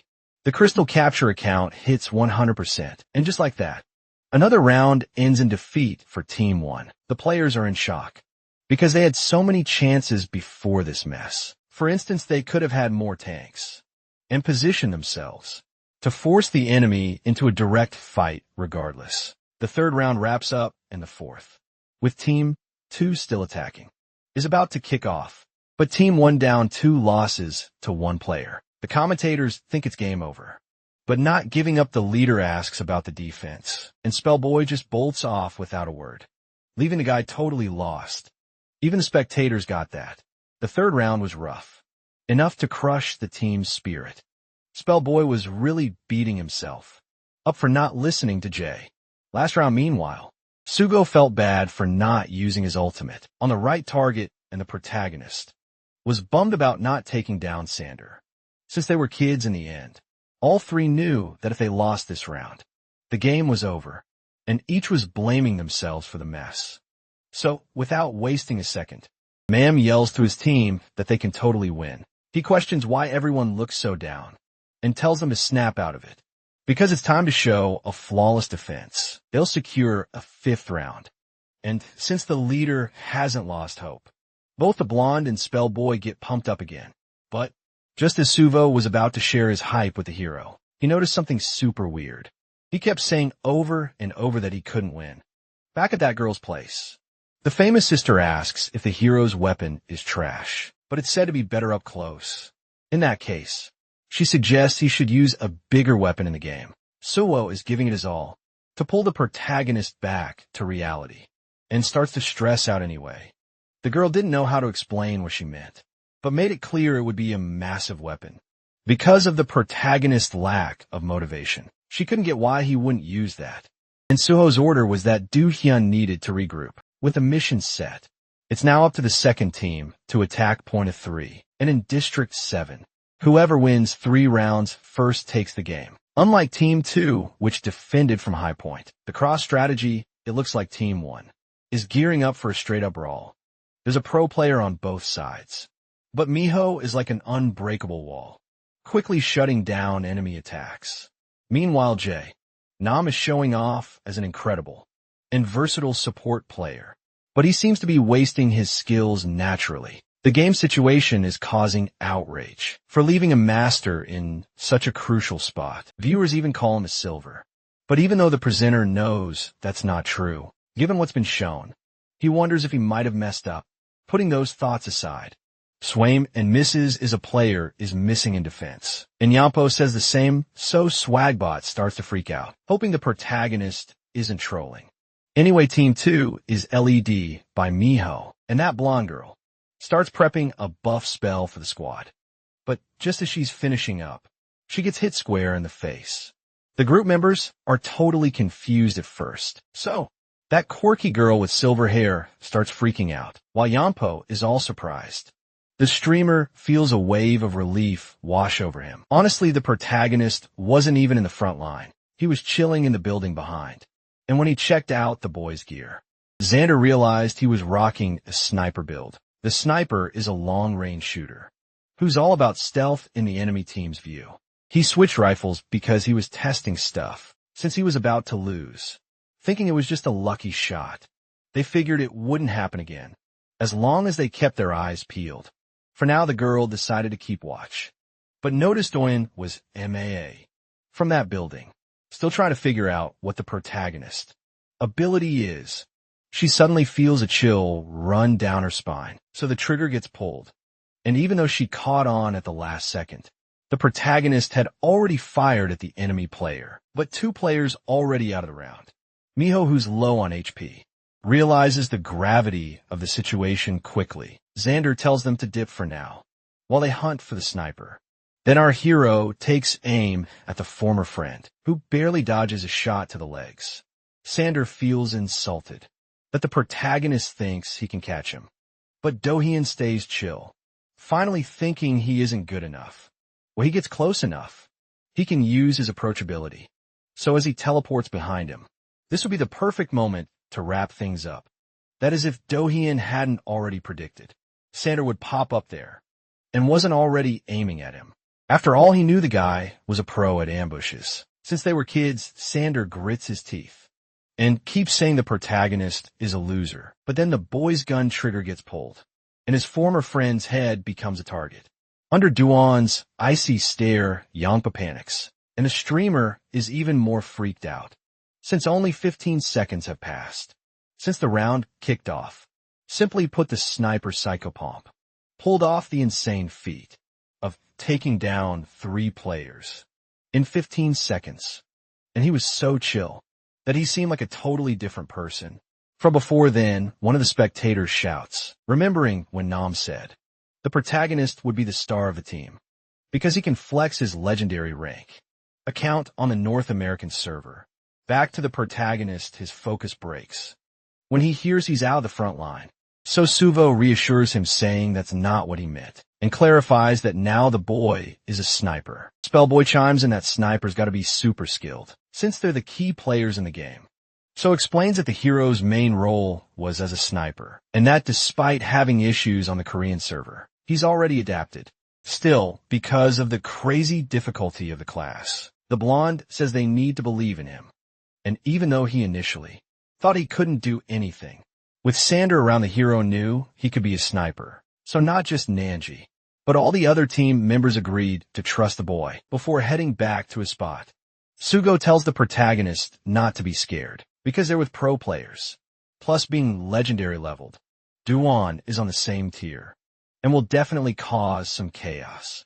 Then the protagonist gun sights lock onto Miho, who with a grin admits Nam's solid leadership. After a few shots, the pro player's shield shatters that he freaks out because he realizes he's being targeted by the enemy team's sniper. Psychopomp, who's legendary on the North American server, is now getting mad props from the presenters. For the insane comeback, his performance grabs attention, and the chat of spectators goes wild. During the showdown, Doyen bolts to find a higher spot, but now it's him who's almost taken out. Because on Team 2, the player Benny is acting as a sniper, but in his mind, he thinks he needs to find a place to hide first. In any case, Dwayne, now knowing his opponent's location, aims and shoots, hitting Vinny with pinpoint accuracy from far away, which takes him out. Presenters say someone's got to close the gap to take out the hero, but that's what a sniper should prevent. And a king of his class definitely won't mess up. After responding, Benny gives up being a sniper, but the girls know this will put them in a tight spot. Xander then yells that they just need to push the protagonist away. But the truth is he's been targeted too. So the two start some kind of internal beef for getting eliminated by the boy. Despite this, even without saying anything, the leader sends the message that it's not the time to squabble. With only 2 minutes left, Spellboy shouts that the protagonist is their pride and believes more peeps will want to snipe. Now, So-Win yells from a distance, asking what the boy's accuracy rate is, and he replies it's 53%. Then Namjoon gets so hyped he can't help but grin. Back to Do-hyun. He thinks Miho must be plotting something sneaky. He can totally pop up as a duelist and go after the protagonist. Surprise, surprise. That's exactly what's happening. So the hero tries to keep it cool, but thanks to his insane skills, the opponent dodges and jumps right at him, almost like he's reading his mind. In this moment, the protagonist tries to block out all the distractions, to stay focused with that. He lands a hit on the enemy and switches it up for a physical attack. But plot twist. That's his worst move, and he gets totally pressured. In the clash, the protagonist feels panic rising as a weapon stuck in his thigh starts zapping him, finally with the enemy right in front. He has no time to think and fires his last shot in a split second. The next day at school, chaos erupts. When one of the big players from yesterday shows up, a bunch of students swarm Suho to chat about the championship they saw, and he thanks them for the love. Everyone claims they tuned in because of him, and when asked, the blonde says he's now tight with Jay. Of course, they start talking about the player named Psychopomp, sending chills down the hero's spine. Everyone says he was a total beast, and the blonde casually mentions he's also become buddies with him. But the real talk is about how unlucky they were. At the end of the match later, Subwa tells the protagonist about the crazy effects of extreme visibility. And on top of that, he brings up their bad luck, tripping up at the end, when they could turn it around for real. The blonde gets super annoyed, and just then Jerry, who stumbles upon them, looks pretty grumpy too, as she walks off without a word. Suho feels puzzled, and asks the protagonist if he knows what's up. A while back, the girl asked how do Hyun could play in the championship, and totally caught onto the lie. Since then, she's been on edge. But Suho knew she wasn't the easiest to handle. Still, he felt a bit bummed. So putting that aside, he invites the protagonist to team up, which catches him off guard. Because flashback to post-game yesterday, Nian had asked to chat with the protagonist alone, and in a twist of fate, he made the exact same offer that Suho just did when Manju proposed it. He said the boy would crush it as a pro player, even though he couldn't see himself like that. The chance to be on the same team was right there. From his expression, Imjun seemed stoked, expecting a yes, but the protagonist said no. He didn't think he was that good at the game, let alone dealing with people. So he apologized, bowing his head. In that moment, Namjoon freaked out and said he didn't need to rush it. So even with the protagonist saying no, he asked him to just take a bit more time, to think it over back to the present now. Sue is throwing the team proposal at him, putting him in a tough spot again. The blonde believes they can build a squad if they can snag 3 more players. And on the day of the first league, that's when they'll debut as pros. So he asks if the boy is in, since he knows deep down he wants to go pro. And for some reason this time, the protagonist grins and accepts, making his buddy super happy. So quickly remembers. They need to brainstorm about the team and pick a name. Plus, he's pumped to start hunting for the other members. Meanwhile, somewhere in the city, inside a certain building, Miho gazes out at the view, deep in thought and the memories of yesterday. The two were on the brink of elimination from the damage they dealt each other. Do-hyun gritted his teeth and pulled out his sniper, zeroing in on Miho, who dodged in a flash. But with a quick flick of his mouse and lightning-fast reflexes, he managed to lock onto the enemy's head, and before he could react, pulled the trigger, scoring another kill. By fate's misfortune, Duan got hit too, leading to his elimination pretty quick. But Miho definitely didn't forget who lost first, cutting through the serious vibes. Sarah Shu pops in saying she brought snacks. She asks if her crew is hungry, and one of them bolts to check out the goodies. A chill convo kicks off, but everyone's low-key focused on Namj, still glued to the computer. A girl even asks what's up with him, so they start chatting about the failed recruitment. At that point, they only had 4 players on the squad, and even with a new dude, Eugene, finding solid players was tough. For real, Jay can't stop thinking that having the main character on board would be a game changer, but then Sarah spittles that she heard the 2 guys he played with the other day are in his sister's class, which totally grabs his attention. Later that day, the famous sister hopes her relative doesn't pull any crazy stunts, especially since she knows he can be super loud. Anyway, Sugo mentions he scored some gear, even without winning the cash prize. So all they need is a computer and a monitor for the main character. Twitching gears, Dwayne suggests inviting Spellboy to the team, and the blonde is all in but a girl. Eavesdropping shows some suspicious curiosity. Back at the cyber cafe, they usually hit up. Sugo jokes that the girl really loves this game, since Jerry got there before them. Anyway, the girl asks to play together, and for the first time he grins and agrees. Plus, since she says her parents let her chill there, the blonde thinks they're pretty cool. But she can't play at home because of her PC's quality, and even now, she's still annoyed with the main character. Suddenly, the blonde's phone buzzes with his sister's number. Feeling something's off, he figures she's hurt and needs him to bounce ASAP, so he says they'll talk later, and Duan hopes it's nothing serious. Inevitably, his eyes lock with the girl's. He starts to sweat because he doesn't want to look away, but she drops the tough act and she calls him out, asking if he's still down to play. Since they had already agreed to clear things up, she asks about his ranking, so he sees no harm in revealing he's no 300 on the North American server. Jerry feels humiliated, like a hyena that tried to mess with a lion. And Dwayne's already hit Grandmaster ranking on the Korean account, so she thinks if she were as good as him, she could roll with Suho, not knowing how to kick off convo. Doyen asks if she plays other games, and when the girl says no, she insists that the master ranking is already something to flex about.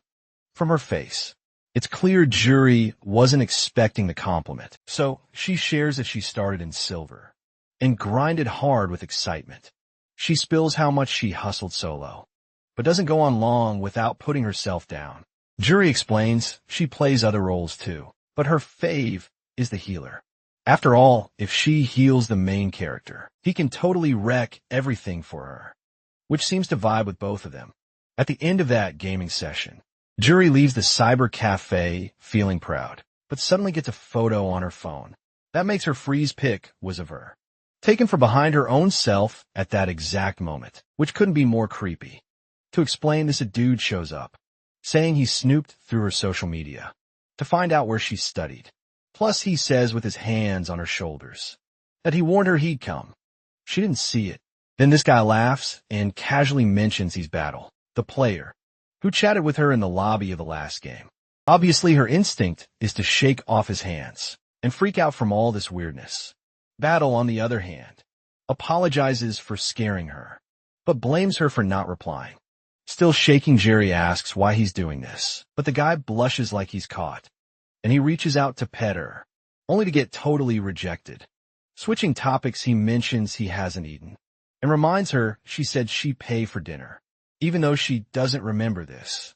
He keeps rambling, this time about her looking cuter in the pics. Then Jury just feels more and more uncomfortable, until he grabs her hand, crossing all kinds of lines. The stalker resorts to force to get the dinner he craves, and unfortunately, realizing he doesn't have enough strength to leave, Jury starts to cry. In a quick step before things get messy, a light at the end of the tunnel pops up for the girl, doing on shouts, without a second thought, for the dude to take his hands off her. He claims to be a precious friend, but feeling that strong grip, Battle takes a step back. The hero quickly asks who this guy is, and explains he came to return the glass she forgot. The two swap info while the weirdo just stands there, staring at the students. So before anything worse goes down, the girl grabs the protagonist's hand and pulls him to run, leaving that frustrated stalker standing in the middle of the street. After a mad dash, the girl explains that running was the best move, because since it wasn't the first time, at least this time, she managed to record the whole scene, realizing that weirdos don't get how criminal their actions are. Jury takes precautions. She explains that there were times when some sketchy guys were into her, but even after all that, she refuses to let the hero take her home. In the end, she admits she was just scared and thanks him, thinking she had some blame in it. The next day at school, Suho asked if the boy is free on Saturday. The protagonist is as he is.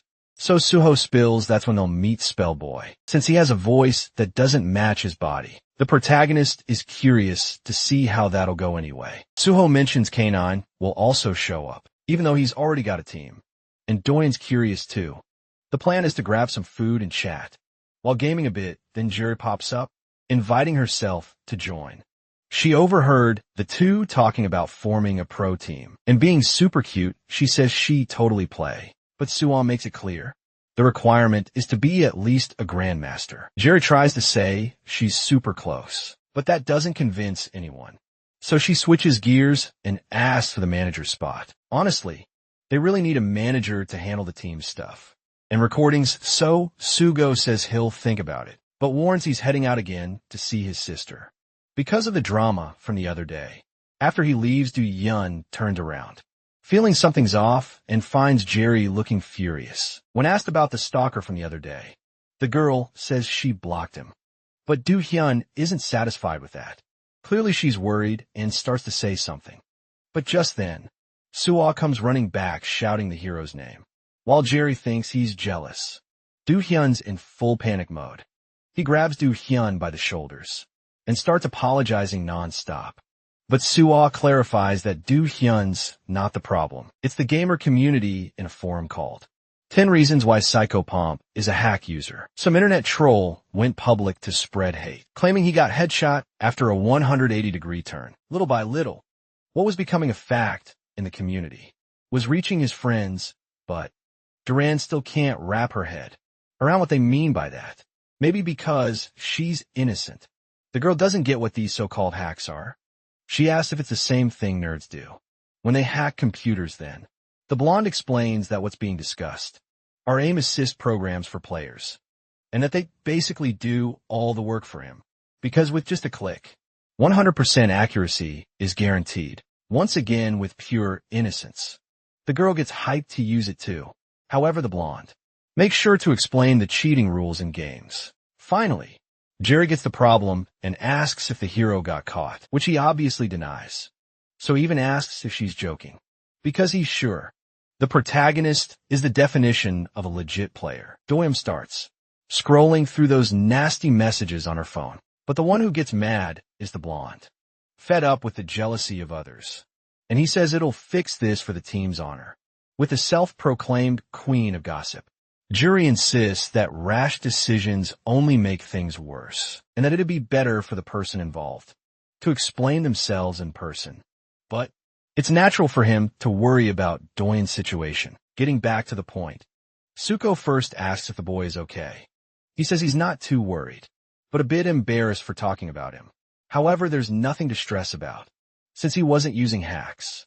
Still, the blonde thinks this could mess with others like Swag. But when the team, then the main character thinks. It's wild how many people are buzzing about him. Out of nowhere, he spots something and nudges the blonde to check it out too. Dwayne's hands are shaking while he's clutching his phone, and it clicks when one of the comments about hacking looks like it's from Jury. Not long after, in a private room, a seriously intense person connects with the two boys. She straight up asks if the gossip is saying the protagonist doesn't use anything. The blonde jumps in, saying Do-hyun is just naturally talented. In that moment, this person gives off a dark vibe, making the boys feel pretty uneasy, but then revealing herself as Swibbit. The streamer says it's a golden opportunity, which totally blows the boys' minds. Since the day before, rumors about the protagonist using hacks have been flying around in the recorded live stream. After watching a bunch of times, everyone agreed there was some cheating going on. With that consensus, a whole community of commenters joined in. So Swab, but decides to help the protagonist clear things up. For that, they need to hit up his studio. But since the hero is still confused, Swabe had asked if he doesn't want to set the record straight. Suvo jumps in for him, saying they need to squash this gossip at the source. And how is he going to do that? By showing he can play without hacks. Obviously, for the streamer, the protagonist's gameplay will speak for itself. And to the blonde's excitement, he gets a join in still.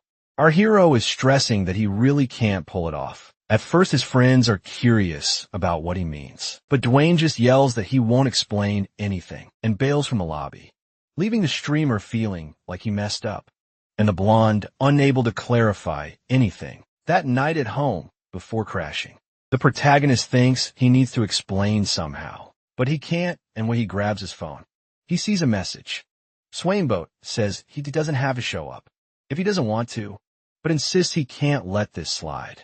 Dwayne, on the flip side, thinks it's better to let it go, because he doubts it'll matter, and is more worried about Jury. But when he shuts his eyes, the words about being a hacker echo in his mind again. All those nasty comments, calling the protagonist a loser and hurling hate. feel way too real. And the anxiety in his chest grew so much that sleeping became a struggle. Unfortunately, the next day his assumption was totally off because while strolling through the hallways, everyone was buzzing about the hacking rumor. Some said people like him should be kicked out, while others were laughing and calling him a fraud for being treated like someone important by Jay. His name kept popping up, and for Duyen, it definitely wasn't better than proving himself live. On the walk home, the player's sister questions what she's hearing. Apparently Sarah wanted her to spy on the protagonist, to get the scoop, and since the girl got annoyed, it was said her allowance would be cut if she didn't, so she had no choice but to follow her older sister's orders. In the background, Juri walks with a tired look, thinking the weekend is still ages away, until she bumps into Sugo. Of course, she does her best to hide that exhausted face and greets the blonde as cheerfully as possible. Juri asks if he wants to catch a movie on Saturday, but as usual he declines, saying he has plans in that case. She asked if he's free on Sunday, but Suo says he doesn't have anything he wants to watch and can't play because his sister is sick. Jerry gets annoyed by the concert rejection, but reminds him there's something she needs to ask. He mourns that he wants to know something, but the girl brushes him off and calls Doyen over, changing the subject. This makes the protagonist realize he's being used and start to feel anxious. So if he's worried about the hero's state. So, he mentioned that he hasn't been able to rest properly with all these issues. The blonde doesn't even know where to start.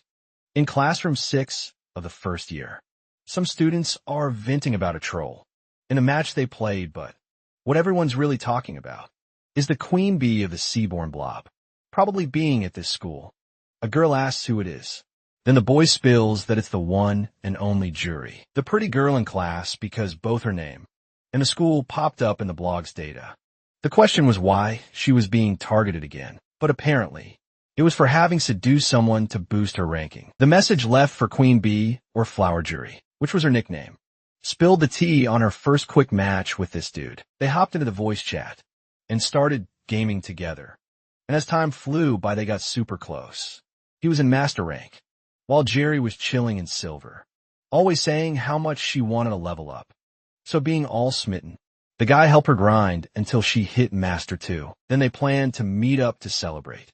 But right before that, Juri ghosted him on all social media and vanished. A bit later, the guy tracked her down, but surprised she had a boyfriend. And to keep new victims at bay, her ID got leaked naturally. This drama stirred up some serious outrage over Jerry's icy behavior towards the guy. Despite her cute face, the whole school pretty much agreed she was not a nice person.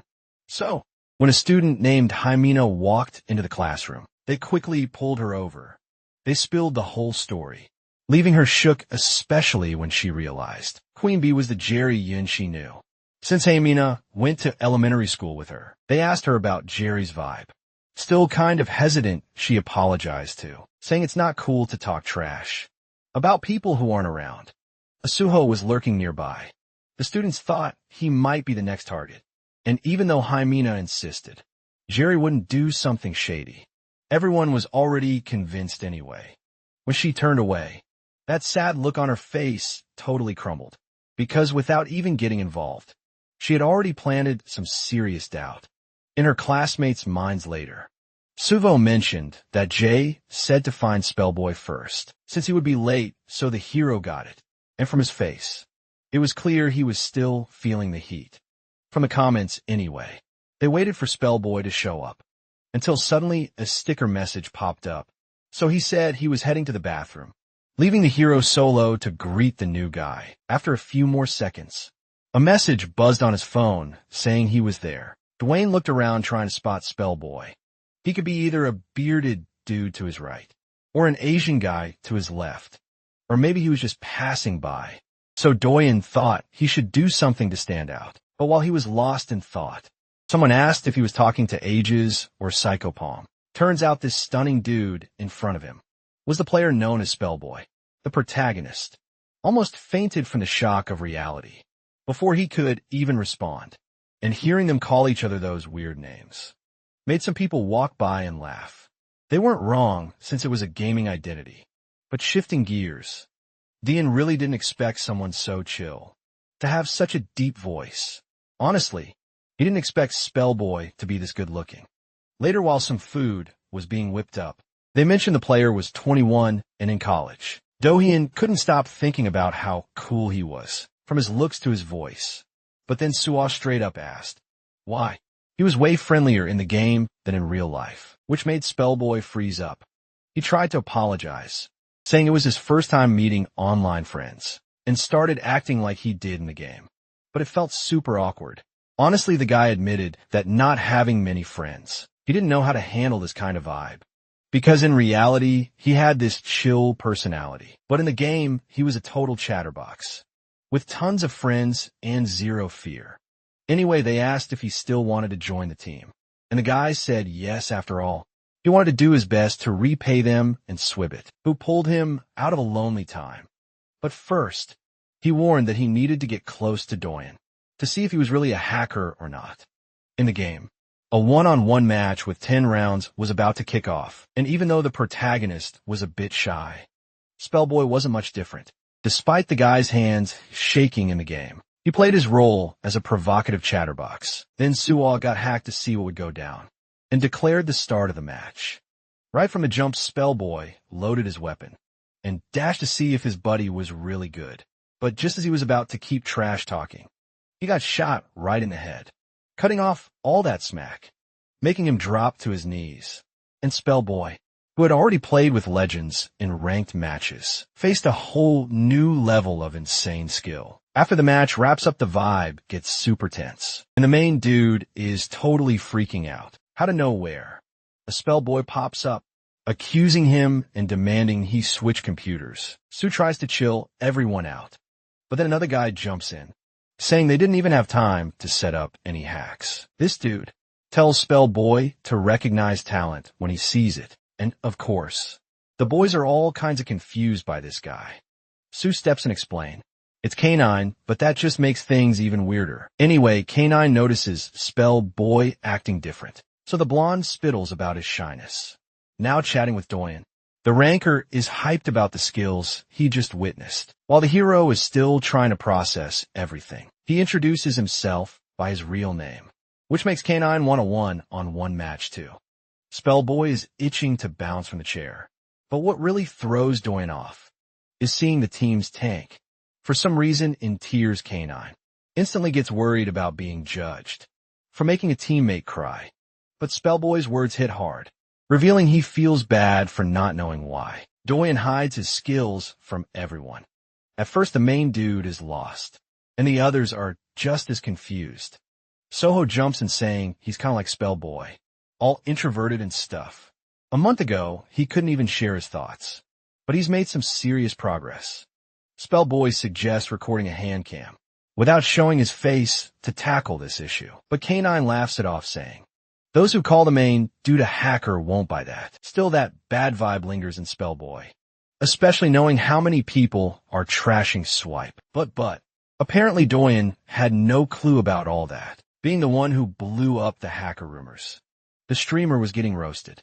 Suko, meanwhile, calls the main dude the biggest victim, but Spellboy clarifies that everyone's getting flamed, and when Dwayne tries to confirm, while Cannon looks down, Suko says it's not as bad as it seems. Anyway, about the team they're forming, Spellboy asks if it's for competition or not, because competitions are where they'll be facing a ton of people.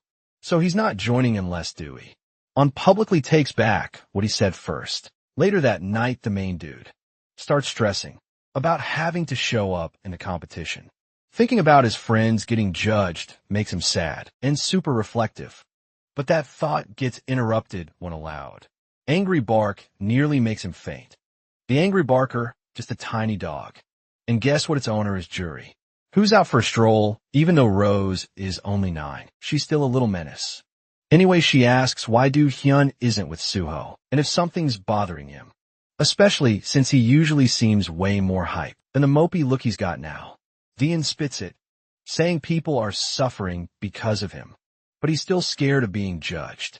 Even so, Jerry points out that if he leaves things as they are, they'll just get worse, which, funny enough, is exactly what the streamer said earlier. To cheer him up, she shows him the hate she's getting in the class group. But since the main dude wasn't even invited, she had to add him in first. Anyway, she quickly asks if Duyan thinks all the trash talk about him is true. But even if they both agree it's not, she knows no one will believe it. Juri mentions she's always been the center of gossip, but has never done anything wrong. One day it all kicked off when some girl dumped her boyfriend because he liked Juri more. But that wasn't her fault. This time she explains that the gossip is about Sugo being the target, and the funniest part, the blonde, has never even played a ranked match with her. Normally Juri just ignores this stuff, but Suwa is someone who really loves the game and dreams of going pro, so to protect his future, Juri says she'll make a statement, and she tells the main dude to wait and see before deciding what to do. This leaves him even more reflective until the plot shifts to a screen, starting a live broadcast. When Swibuk goes live, a computer installing the operating system pops up, so at first the viewers are curious. Then they switch topics, asking if there's going to be a giveaway in today's stream. With everything going down, the chat thinks Swagbot owes them an explanation, and some start to roast him, saying the hacker streamer is about to pop up. The nervous crowd is throwing shade as expected, until the Windows install wraps up live, and Swagbot can finally flash a grin at his viewers. First thing he does, with the OS back in action, is download the game CZ. Bond, then some folks start thinking he copped a new rig, and is doing an unboxing anyway. The streamer breaks the awkward silence, and starts to spill the tea. Since the tournament, everyone's been buzzing about a certain player, possibly using hacks in front of the whole squad. A bunch of them wanted an official statement, but he's been keeping it on the down low to guard his privacy.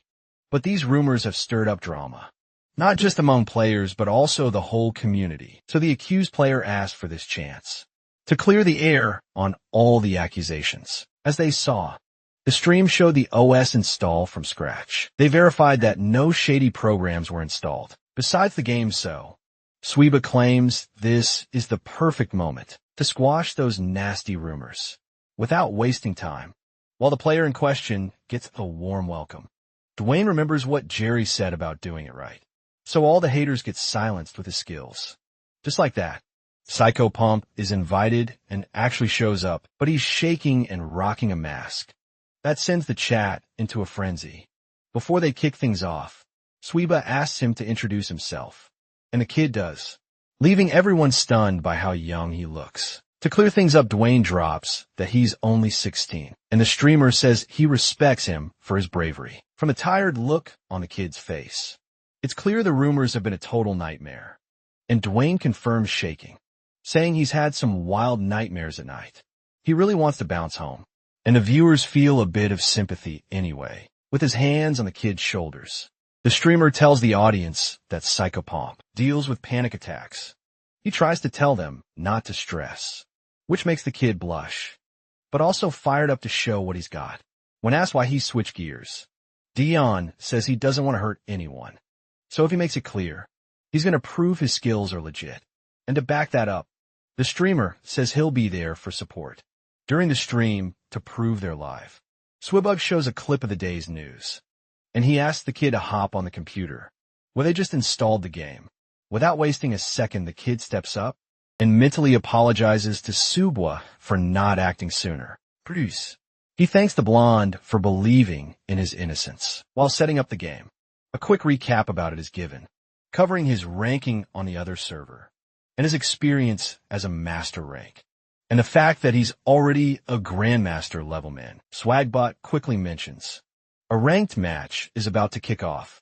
To their surprise, when he pulls a match, they see 3 legendary players on the enemy team, but the kid says he's all good. And this chill vibe has the viewers curious. When he jumps into the game, he asks to be a sniper and no one complains, especially since he's lucky to land on a team of fans. Then, with his weapon ready, he gears up, and the enemy Abyss says he's hyped to see this live. Another opponent steps up for the class, because they want to test him, and Abyss reminds them to check the replay, because if he really is a hacker, this will be his downfall.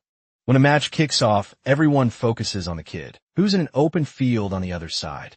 Abyss claims to be the tank and says he'll go first because he can take 2 hits. But the kid jumps over a building and gets a sweet vantage point.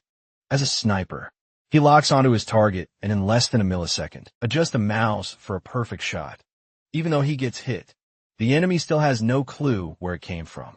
And in the meantime, he reloads, leaving room for another shot, which makes both Sugo and Swagbot beam with pride, unlike Sander, who's watching the stream with a disgusted look on his face. After that shot, the vibe of the viewers flips from mate. Today, Abyss can't believe he got taken out without any hacks. As he's about to respond, he decides to check the replay camera, but this just leaves him even more shook, because it's obvious it was all about aim. As the protagonist smacked his head in every other body part, he basically hit in a circle, which totally earned him the title of psychopath. Aim assists usually have a pattern to hit the chest or head, so it's safe to say Doyen did it on purpose, to flex a bit while that dude's thinking. Another enemy gets wrecked by the hero, and a girl named Hover is totally impressed. Suvo and Sweebot are feeling that pride, but more like fans watching their idol. Even from their homes, that vibe spreads, creating a whole collective hype. At first, Doyen seemed like a total fraud when he showed up, but now he's way cooler. All the hate comments got swacked out for compliments, from basic to super fancy. Anyway, after showing off his skills, Doyen takes off the headset and asks if that's enough, and the whole chat is liking up Sway, but jumps in to say, yes, way more than enough. As you can see, the boys' stats were on par of the pros. And since it was all professionals, he had a slight edge, even after proving himself. He shot an email to the game support center, and the admins confirmed. They found 0 history of cheating. In the end, Duan's just a kid who loves the game, so he asks his viewers to chill with the rumors. From his home, Spellboy can hold back tears. Seeing how nice the streamer is, Gary feels proud, and there's no one left to throw shade at him. Even Doyen thinks about Swadbot's support and feels all warm and fuzzy inside. At night, the two say what's up, and Swadbot claims he'll buy Doyen a drink. Well, he's older. Since the boy mentioned using an old monitor, he also got a new one as a gift, which the streamer made sure to give him, especially since it was just collecting dust. Suddenly a person pops up, asking what the protagonist is doing there. This catches both boys' attention, especially since it's a girl they've never seen before, but even though they don't know her. That doesn't stop Swibbit from thinking she's super cute. Then, as she introduces herself as the protagonist's sister, the streamer explains everything as mexly as possible, which makes the sister bend down too, since he gave Dion a gift. The next day, the rumors flipped from hate to compliments, and as everyone's saying his name, Dion's shaking so much it worries his friends, especially since his face is so red. It looks like it's about to blow up. All these people saying his name made him anxious, but maybe in a good way anyway. Suva remembers Jury has some stuff to sort out, but from her scary expression, it seems everything's cool later. Now that Spellboy's on the team, the group chats about needing 2 more players. For now, they need a support. But Suho isn't ruling out taking that spot himself. As for Doyen, obviously, he's the main attacker, so they need a secondary and a solid support. And while Suho crossed Yuri off the list for one of the spots, someone popped up happily in the background and called Doyen, saying it was a pleasure to meet him, especially since knowing Suho was ages. It made sense to think Do Hyun was psychopath. Of course, the boys act clueless, since they can't figure out how this random girl knows. Jury, on her part, is more worried that she might have a crush on Suho. But back in Do Hyun's head, he's still shocked that someone knows his identity. And more than that, he's trying to figure out who this person could be. Jerry's suspicious look clashes with the proud expression of this still unknown girl as Jerry gets super hypes. Suho has to stop her from doing anything wild. The other girl finds it a bit weird how everyone's acting so strange anyway. The protagonist asks who she is, and then the girl asks him to guess. She drops a hint that they've met once in the game before. However, even though nothing comes to mind at first, Suho asks if she could be Benny. And boom, that's the right answer. Boys ask if she's a senior in school, and when she confirms, the girl says it's a pleasure to meet them. A few seconds later, the protagonist finally connects the dots. Remembering her character Benny from Team 2 to Go, quickly asks how she knew the boy's identity. Then the girl explains that, since she already knew the blondes, and Xander kept saying that Do-yeon was a total legend, it was easy to make the connection honestly. Benny says she had known for ages. She had seen the two at the cyber cafe, chatting about bringing Spell Boy into the squad. Anyway, the protagonist asks why she's here, and the girl replies that she just wanted to say hi. To introduce themselves, they say they're dabbing park, while Do-yeon does the same. Switching gears, Sugo practically yells the girl's name in a panic. He quickly asks if she has a team for the C-Bond yet, because if not, he wants to invite her to join their crew. After all, since she's a legendary rank player, she must be aiming for the pro scene. But Jerry is not vibing with that at all. Back in class a bit later, the 4 names of the team members are scribbled on a piece of paper. To wrap it up, Suho has one more person in mind, but the biggest dilemma is what to call themselves. That is until Jerry pops up in front of his desk, snatches the pencil, and suddenly writes her player name under Benny's. So I asked her to erase it, but practically in tears. The girl insists she needs to join the squad. As she said before, she's cool with being just a manager, but super annoyed that he invited another girl. She asked why she can't play too, so he didn't realize how much she wanted, and so he explains the responsibilities of being a pro. But since she decided to commit to the manager role, he figured it was chill to add her name too. So Sugo asks if she wants to be the group's manager, and without a second thought, Yuri jumps at it, throwing herself onto the blonde as a thank you. In the end, this made both of them happy, even if for totally different reasons. Later, in a private group with just the members, everyone's saying, "What's up?" Spellboy kicks things off by saying he loves Do-yeon so much that he'll only support him. Finally, Subwo tells them that besides not having a full team yet, they're also without sponsors. But he promises he knows where to score some, so they can compete in the first league. Back at that pro player's house, one of them in particular is feeling pretty down. Nam just bum, thinking that Psycho Pomp joined another pro team, even after saying he wouldn't. The crew gets Jay's side especially, since Dion said he wasn't interested in going pro. Then one of them says he'll offer the spot again, and time flies until by late afternoon. The protagonist is scrolling through Suvo's messages. Everyone in the group seems super hyped about the team's future and plans to play that night. So Do-yeon feels really good about having a team now. But just as he's almost home, Miho shows up calling him by his nickname. And as the protagonist instinctively turns around, their eyes meet. Do-yeon doesn't know the player's face yet, but Miho can tell he found the right guy. Still, the protagonist recognizes something in the voice, and having seen a similar pick on Name's team, finally connects his character in the game with the real-life look, realizing it's Miho. Even so, the hero still doesn't know why he's here, since the guy keeps staring at the picture on his phone. Do-yeon quickly asked if the boy lives nearby, but he says no, and explains he's just there to ask for something. At that moment, the natural response is to ask what it is. But what the boy didn't expect was to be invited to Miho's team on a seaborne map with a beach vibe. A pink energy gathers in an enemy's hand, and from his spot, he seems to be hunting for some victims. Benny is hiding in a corner, and beside her is Spellboy, ready to roll. Then, as the tank activates his true form and charges in, the DPS covers him from behind with a flurry of shots, which, in the end, gets wrapped up with just one hit from Spellboy. Still, the battle isn't over, because another enemy charges from behind, but this one meets a worse fate. As from the top of the beach observatory, Do-yeon takes him out without mercy, with another when Suo praises the team, saying they're working together like pros. When he gives Spellboy props for being a human shield, and even gives his head a little pat. This makes the girl super pumped to keep going, while Spellboy's face turns as red as a tomato. He tries to say he's way older than her, but she doesn't care, shifting focus so it doesn't continue as excitedly, because he notices Do-yeon's expression is a bit off. Being his colleague, the blonde is going to ask about this behavior. That's way more distracted than usual. Then, the protagonist says sorry if you messed up the game, promising he'll do better. But Suvo insists that Do-yeon is doing great, and still that doesn't seem to change anything. By the way, the blonde remembers Jay mentioning the hero the other day, sounding like he just got dumped. So after thinking it over, the protagonist decides to spill the tea, which of course leaves his friend shook after hearing everything.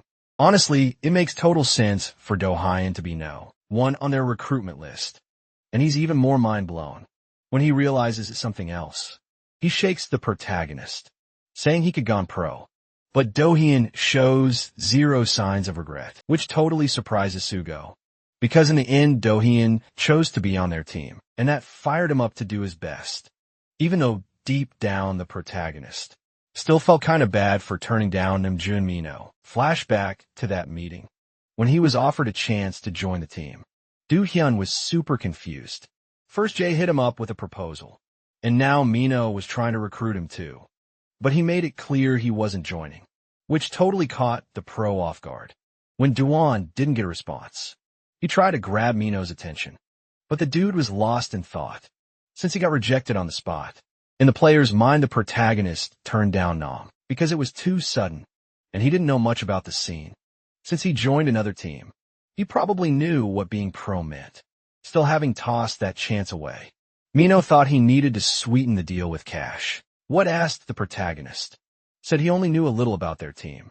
Among the things he knows is that one of the members is Yuji, who's a total beast at agility. He knows Yujin Cha is a new player, but adapts like a champ, keeping the team steady. And of course he knows Namju, who usually plays support, and is a legend in various positions. Produce. He's got the 411 on Mino's own counter and tank skills. That said, the guy warned that he's ranked first on the Korean server, something the protagonist apparently didn't know until that moment. He said this to flex how strong they were, to back up the proposal. Plus, they had their own dorm for the members, and the payment would be discussed. But even with all these perks, the protagonist's face showed a new vibe for Mino. Back to Do Yon's refusal, the guy asked if the boys' current team was really just a bunch of friends. And when he confirmed, Miho chuckled at this whole let's play for fun vibe, even though he knew how hype it could be to set big goals with friends. He said they'd never go pro. At that moment, sure that Do Hyun didn't want to go pro, Miho decided to drop it. But if his real goal was to snag first place, he made it clear that Dion would regret this moment. With those harsh words, he turned and bounced, leaving the protagonist feeling a chill. Moments later, while waiting for the elevator, Sarah found herself daydreaming about dinner. Plus, she wanted to know where Miho was, because she wanted to reschedule the stream. And he had ghosted just when she thought about him. The guy popped up in front of her, apologizing and giving her a mini heart attack. Miho quickly spilled where he had been, which made her even more surprised. She was worried about pushing her sister to chase after the protagonist, so she asked if he managed to find him. Just with that doodle, but more importantly, she asked how it went, because she honestly wanted him on the team. Sarah was super hyped about this, but Mino said they should look for someone else. And to explain why, he assured her that even if he accepted it, would mess up the team since he wasn't ready yet. The next morning, Suwa looked deep in thought, and while the protagonist focused on his hot coffee, and he seemed the same, breaking the silence. She said she'd been pondering for a while, and immediately asked why there were only 4 of them, when they needed 5 for the team. Doo-yeon, for his part, was also deep in thought, so the blonde warned that he wanted to chat about this, especially since they had some candidates in mind, and he had an idea of who to choose. Heading to the building of the pro players, Namj asked if he heard right, so Sarah was all about making an announcement to find the last player for the squad. And Jay started freaking out, asking Minerva what was up, since he was acting all chill.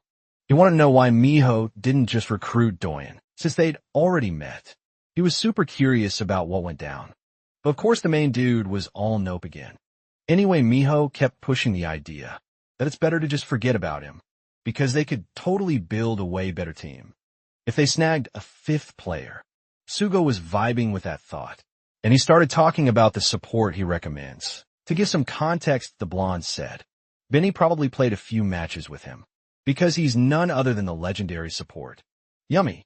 Of course she remembered him because of the nickname, and even hyped up his name. Benny thought it'd be a solid pickup, since the guy does a grudge in game. So he was down as for the main dude's thoughts. He thought it'd be cool to play with him, and was curious about how Yumi would roll. So putting the details on hold, Sugo first warned that Yumi lives in another city, at a school with a motto of creativity, commitment, and ethics. Students were cruising through the hallways. Everyone was buzzing about Fico Palm, or Reaper, as he's known, being a total god at PC Bond. Then Sander in particular got super annoyed and started kicking everything in sight.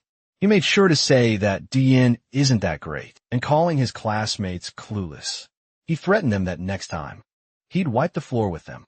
Then he stormed off, without explaining why he was so mad. Still in the hallways, Sander couldn't stop thinking about how wrong these students were. He was fuming about this, because even after losing to him, people kept hyping him up anyways. Rage didn't last long, because suddenly, he noticed some important messages on his phone. And when he got a call, he had to pick up right away. Even though he already said he hates being contacted, CN Min, aka Seed, claimed to have news. But Xander shot back that he'd already seen it.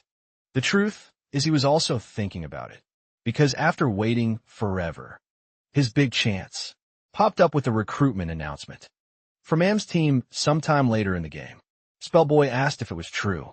They were bringing Yumi onto the team.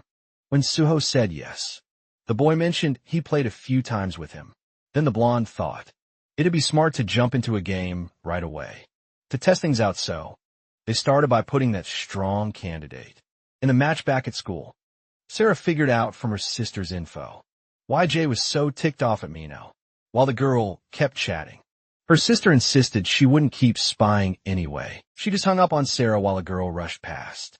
And, maybe not paying attention, she bumped into the girl, sending her tumbling backward. Imina, who was the one who did this, stood right in front of her when Sarah's sister was about to complain. The blonde flopped on the ground and started whining, too, which was kind of hard to follow. Meanwhile, Yumi was about to have her first test match, and Doyen still looked shocked. By the way the player's expression suddenly shifted, the main dude felt the chill run down his spine, because contrary to what was said, she didn't seem nice at all. Taking charge among her teammates, Benny said, "Nice to see you again." And since Yumi did respond right away, Duan started finding her more and more creepy, until out of nowhere, the girl greeted everyone with a sweet smile, totally flipping Duan's expectations. First, she thanked them for the invite, and mentioned that even though she's a legend, she's had her UPS and down still. Suho recognized her as a key player, so Yumi said the same about ages anyway. The two kept chatting a super friendly way, which made Do Hyun change his mind more and more, because all this vibe reminded him of the good times with Namju. Back to the convo, they agreed to play a match, but when she caught the main dude's gaze, she smiled in a way that was kind of intimidating. When the round kicked off, the item Frozen Fog was used. This is a calming effect that freezes an entire area, perfect for support Yumi. Still, the look she had while doing this left Spellboy shaking in fear. Behind Benny, and the saying went for the main dude, who ducked behind Suho anyway. When those expressions faded, she motivated them kindly, just like Namjo behind the team's biggest tank, which is Spellboy. The duelists move forward without wasting time. A player from the other team bolts solo to take out the tank, but Spellboy stands tall, ready to take the hit, and the squad rallies together. Out of nowhere, Yumi, who's lagging a bit, spots some weird movement nearby. That's enough to set off alarms, and she quickly warns the crew. A few seconds later, she yells, giving the main character a heads up to main left, just as he does after a quick search. She spots a sneaky piece of something, hiding behind a wall with lightning speed and precision. Duan takes aim and fires, nailing the enemy right in the weak spot. As the enemy goes down, Yumi's face lights up with excitement. She praises our hero's skills, leaving him all blushy and flustered. Noticing Spellboy struggling after losing his transformation, she casts a healing spell that brings him back to full power in no time. So while she doesn't replace Name, she definitely holds her own. But then Suho starts taking some serious hits, and Yumi just tells him to fall back. Benny's locked on an opponent up high, but her aim goes off instead of throwing shade. Yumi cheers her on, saying it's all good and she'll get it next time. Finally, the whole team is totally under Yumi's spell. At the end of the game, they ask her to join the squad, and she's all in. Sugo starts rambling about going pro, but then realizes it's not even needed anyway. He heads off to celebrate, while Yumi gives the main character a wave. When asked about the team name, Sugo jumps in with a suggestion he thought of. Without overthinking it, he throws out the name he thinks is the best. Back at school, when the girls bump into each other in the hallway, Manhwa is acting all weird, leaving Sarah's sister super confused. To her, it looks like the girl totally mimicked her fall and went down right after. The crowd that shows up later didn't see it, so they help her up, all concerned. Out of habit, the girl opens her mouth to apologize, but then Jerry pulls her away. Jerry thinks there's no reason to apologize when the girl's the one who fell. So even being nice, Higmana can't help but look annoyed, as expected. Her sycophantic friends back up the blonde's story. The jury saw the whole thing and caught Mina throwing herself on a Bonnie, so she asked why the blonde fell too, which totally catches Mina off guard. After a few seconds of awkward silence, where everyone's trying to piece it together, Mina says she lost her balance, claiming jury should have seen it from far away. She approaches with a sweet smile, asking if the other girl's okay. But jury makes it clear she's got perfect vision. No issues here, then switching gears. Mina says been a minute and asks how things are. This leaves jury surprised enough to pause and look down, a bit embarrassed. She shakes her head in confusion, showing she doesn't remember Mina, even though they were classmates.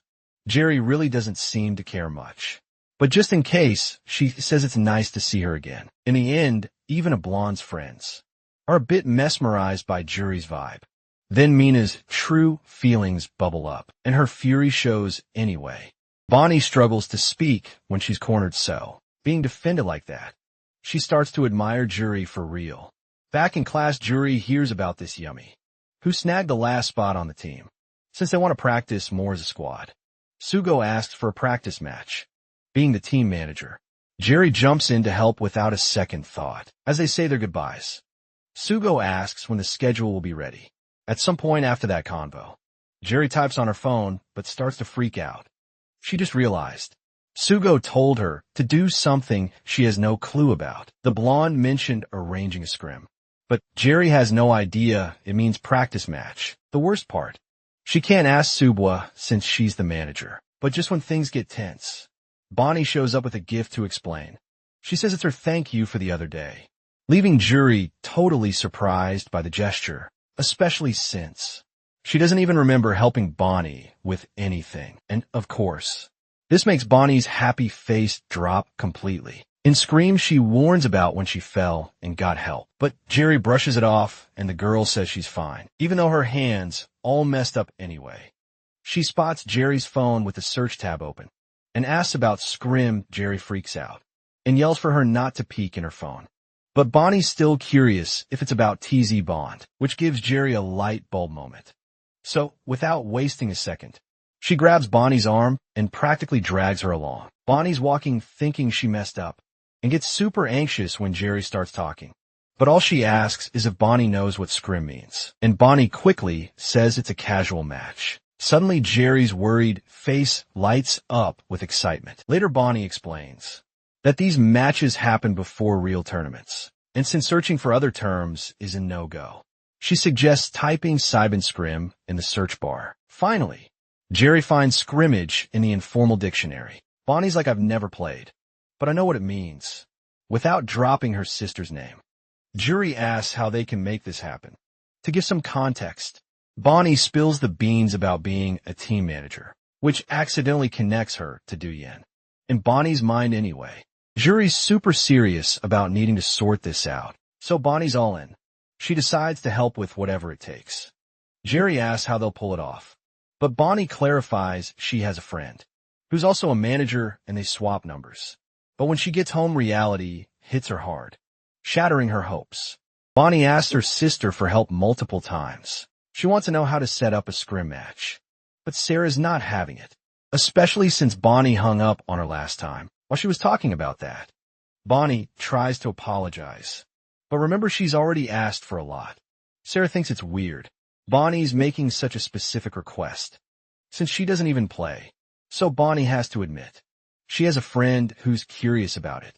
And with that, Sarah agrees to help out of sheer curiosity. To kick things off, Sarah says they need a community first. She warns that info is key and mentions several sites on the topic. One site she highlights is all about CD Bond. Bonnie shocked to see Dewey on as the cover story. On the community site, it explains that you can schedule a scrim by sending an invite on the site, or just set it up more casually, like coordinating with friends. But Sarah insists there's a better way to do it, and that's through an app called Concord. Of course, Bonnie's clueless about the app and thinks the name is weird. Her sister explains it connects players via mic chat, but that just confuses Bonnie more, since you can do that in the game. So Sarah clarifies that the app is way better and more convenient in the chats. There are tons of discussions about scrim matches, and in the dedicated chat, over 200 people are connected. Sarah says, teams looking for matches usually leave messages and are proactive.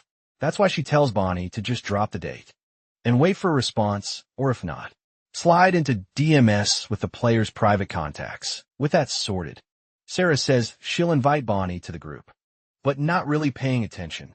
Bonnie says it's not for her, realizing too late. From Sarah's face, it's clear she might figured out it's about Doyen, which is true, because Bonnie knows it's about Age's team now. Her rival and Sarah is the one who benefits, getting a chance to see them play, but still unsure and shaking. To keep the secret, Bonnie just asked to join the group. The next day, Jury's on cloud 9. Since the problem's all sorted, she thanks Bonnie, who says she's down to help more in the future. Jury asks to be taught, but acting like a double agent. Bonnie says a friend did it for her. In the end, after thinking it over, Jury offers Bonnie a manager position too. To keep things clear, Bonnie will handle scheduling, while Jury takes care of the rest. After all, it's way easier to ask for help when both are managers. Jury's all about this, because she wants to learn from her friend, and to really sell it. She makes her face look as cute as possible, pressing Bonnie against the wall, as those big baby eyes shine brighter and brighter, reaching a point where the girl can only say yes, with a grin on her face later. In an open field at school, the girls run into the boys from the team. Jerry jumps in to introduce the new team manager, hired by her since she's got mad resources, which is true, but Bonnie's still shaking with anxiety. As she introduces herself, Suho is a bit lost, thinking no one knows who the main character is. So he asks for his opinion by saying yes right away. The blonde also gets on board and introduces himself to Bonnie, who's totally zoned out, giving the 411 on the team. The blonde warns they're going to go pro ASAP. He mentions he's one of the tanks, introduces Doyen as the damage dealer, and presents Jury as the team manager. All this is to get into the official competition scene as a pro team for a sec. Bonnie's starstruck until she realizes the weight of that goal, making her introduce herself as the manager, who'll handle the scrim matches. Seconds after introducing herself, the girl tells the protagonist something he apparently didn't know. But honestly, what's really on his mind is how his sister would freak if she found out he's a manager on Duan's team. Suvo, meanwhile, asks for Bonnie's ID to get to know each other better in the game later. But she's got nothing anyway. At some point later, a chip recharge gets done. But out of the three behind this, only Jury seems hyped. Jury asks how the protagonist feels, with two cuties walking beside him. Sugo couldn't come while Bonnie, seriously pondering who the second cutie is. Still, they gotta help the new manager set up an account. And ironically, this task lands on Doyen, who ends up in the wrong server because he's clueless, too, in the end. Jury finds the whole thing hilarious, but then gets serious, since she's got a big issue to tackle. Heading to Suho's house, he asks if his sister needs anything else, and even though they live in the same mansion, he tells her to call, since he'll be busy playing a bit with his team. But after the blonde leaves, the sister grabs a book and starts mumbling complaints while reading. When everyone hops into the game through an invite, Jury being the first to chat, says she wants to create a skin for the team. Next up is Bonnie, whose nickname is Soybean. The girl's bangs look longer. But not just that, her whole character is reimagined. When she meets Juri, she's blown away by how cute her character is. But Juri says the same. This was the perfect moment for the manager to flex how much cash she dropped. But she doesn't keep bragging, since Bonnie's weird way of moving is too distracting. The second manager yells that her screen is spinning nonstop, even though she's seen it a million times. This is her first time dealing with the controls. Then after a bit, she stops completely dizzy. To help out, Julie tells her to focus on her left hand, since it's a game with familiar keys. She warns Bonnie to rest her hand on the WASD keys, and with her pinky. She should always keep it on the shift key. As for the spinning screen, Juri explains how to change the mouse sensitivity with the scroll button. So after a few seconds of learning, Bonnie's already showing some decent skills. Even though she's still struggling, she starts to get the hang of it. And now the other two group members pop up. Juri quickly asks them to join the voice chat, and if they were playing duo, to which Benny replies yes, claiming he carried parking. A mini argument between the two. Anyway, everyone starts chatting about ranked matches, leaving Bonnie feeling a bit left out. Then she starts getting more anxious. But Doyen saves the day by putting a headset on her, while Bonnie figures out how it works. Benny keeps teasing Spellboy. That's when he finally gets fed up and delivers a perfect flying kick. Even so, Benny doesn't regret it, since annoying the boy is just too fun. Suddenly, Benny spots a new face, and the manager introduces herself as Spellboy, hikes up the girl's voice. Benny instantly calls him a creep. This gets him super mad at her again, since he didn't say anything weird. Jerry, meanwhile, warns that the girl knows a ton about the game, but hasn't played much. When Spellboy can't wrap his head around that, Benny breaks it down that some folks just know the theory. Suva jumps into the match too, but while they're chilling in a warm-up round, Jerry suggests letting Bonnie just watch. Amy isn't there yet, but they're already scouting for the match, and Bonnie thinks it's awesome to hear everyone through the headset for the game mode. The main character suggests a 3-on-3, but Bonnie keeps daydreaming about playing with a buddy at home and another one who's far away, and she's totally vibing with all of this. At the end of the day, Bonnie spits all her feels even though she just watched. Finally, she remembers she needs to find a friend nearby and waves goodbye with a big smile. So the girl tracks her down, and Jerry calls Dwayne to head home together. But on the way, something pops into the protagonist's mind that grabs his friend's attention. Even though he was the one who called her, he still couldn't get the words out. So unable to handle the suspense, Jerry tells him to just say it already. Just when the boys face, a girl figures out what's up. She asks if Doyen saw her monitor, and since he doesn't answer, it's obvious he did as expected. There was a lot of disrespect there, probably thanks to that suitor, since they now knew his nickname, even without knowing them. Juniors and seniors from school were throwing shade, like she's cute. Fry. And Doyen could feel the weight of those words for her. But Jerry insists he shouldn't sweat it. After all, they're friends. She really tells him not to be so down, especially since she's juggling a ton of stuff.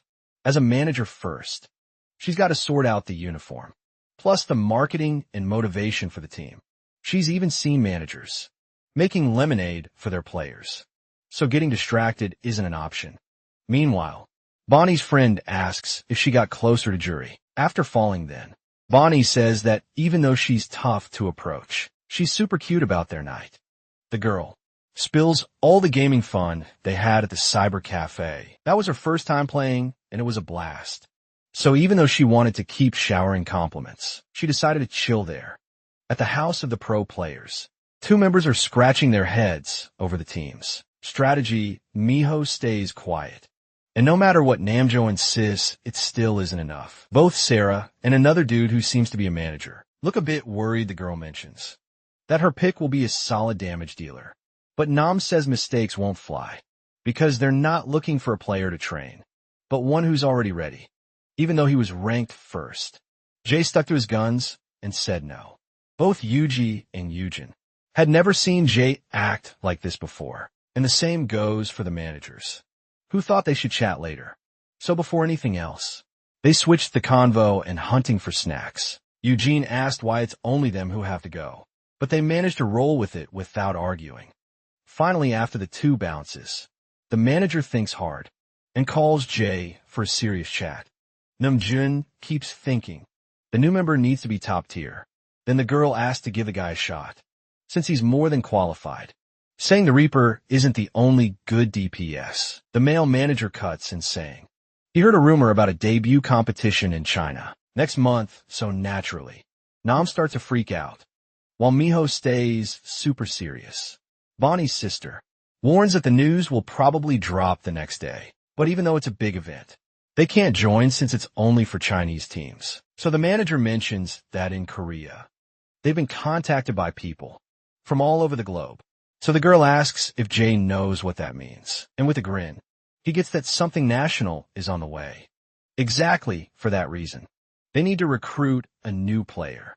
And Noms realizes there's no time to stick strictly to his ideals. Therefore, he's cool with the manager doing whatever it takes. And Miho just keeps quiet about it. Later that day, at school, Suho rolls up to Yumi with a grin that could light up a room, totally throwing her off, especially since he barged into her classroom and was snagging all the attention from her classmates. So naturally, she gives him a solid stomp right in the shin.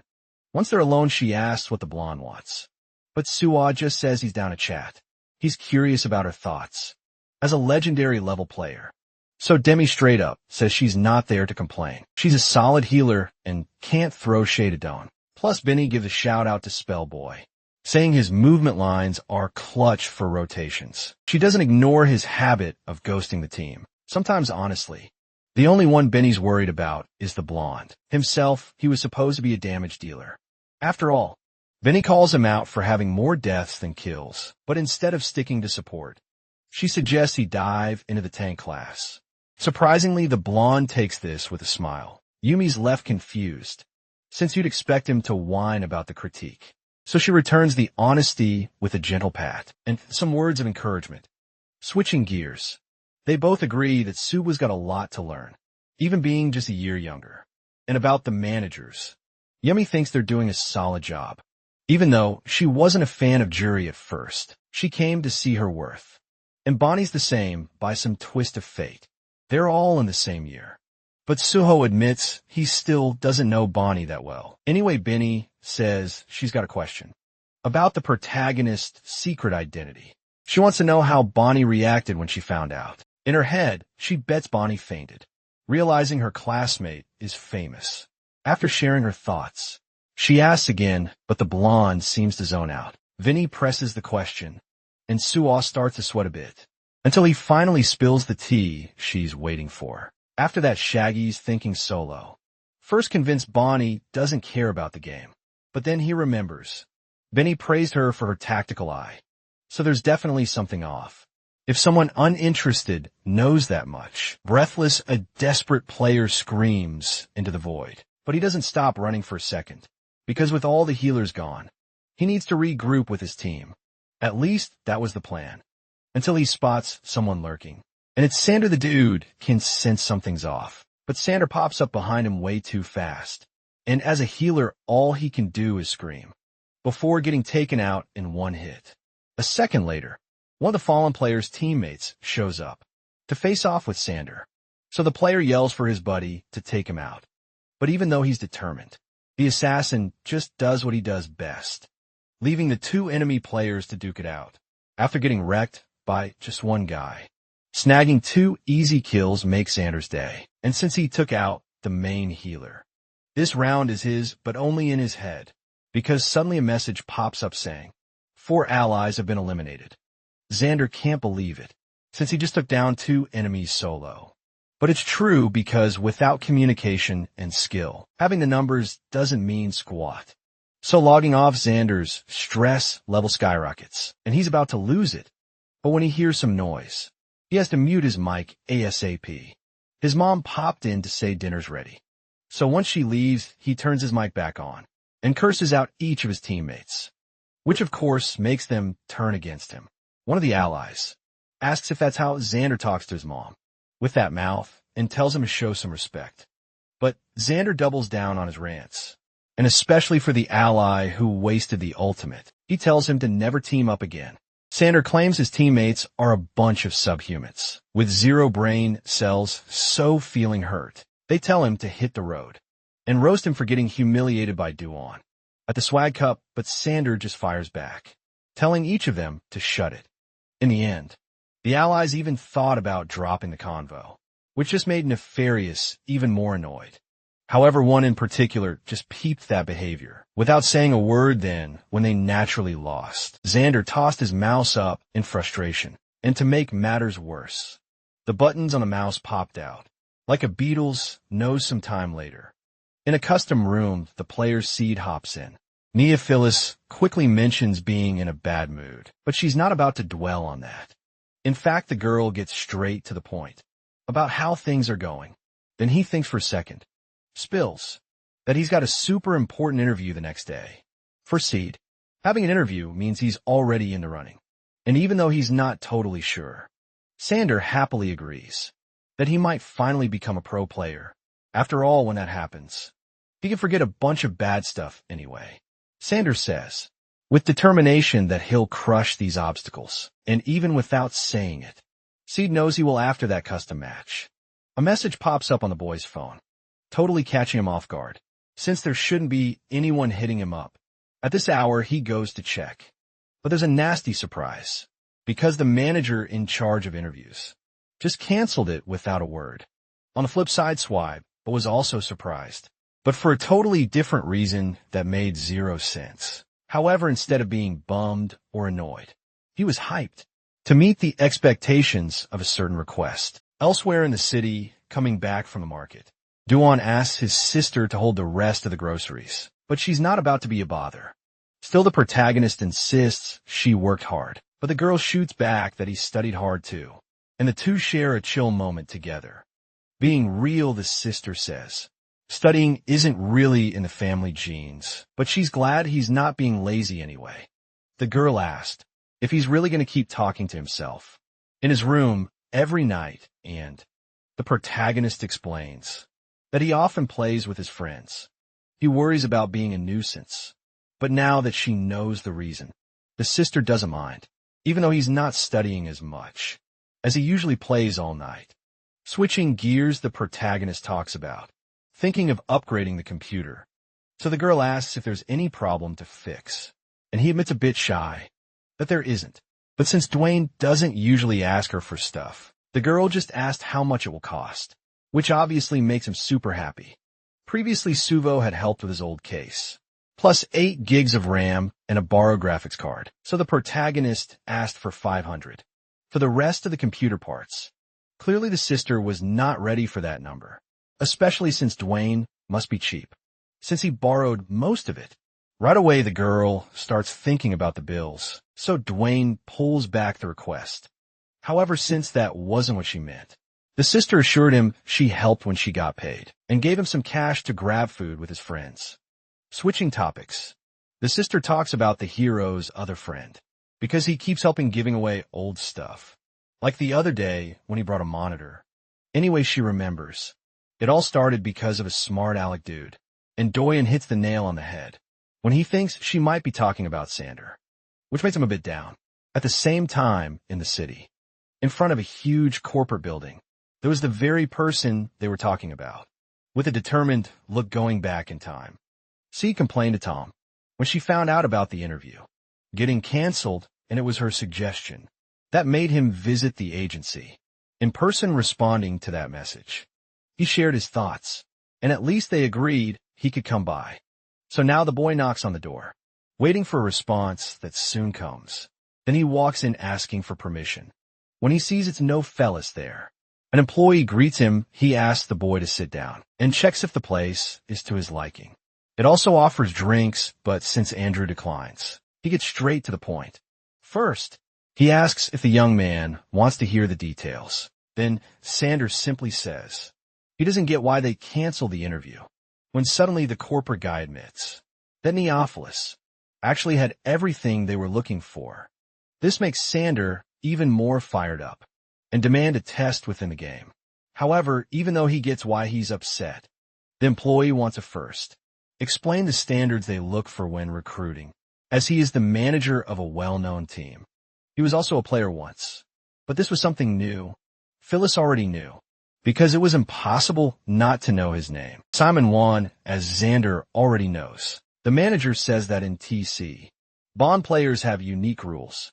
Some are more chill, while others are total chaos. So bringing together 5 of these wild players is exactly what he's aiming for. But because of this vibe, he puts character above everything else. Xander didn't see this coming. But Simon said that in any squad, character is just as key as skill, especially when it comes to picking players for an esports team.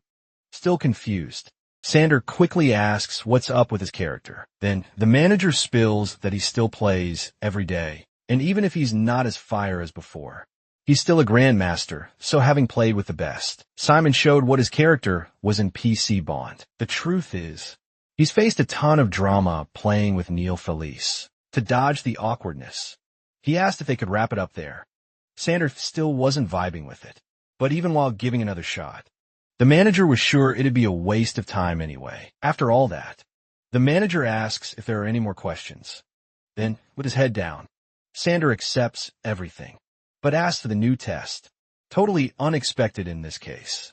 While the second manager rolls in greeting everyone, another meeting gets set up. Xander bows in respect, thanking the manager for his time.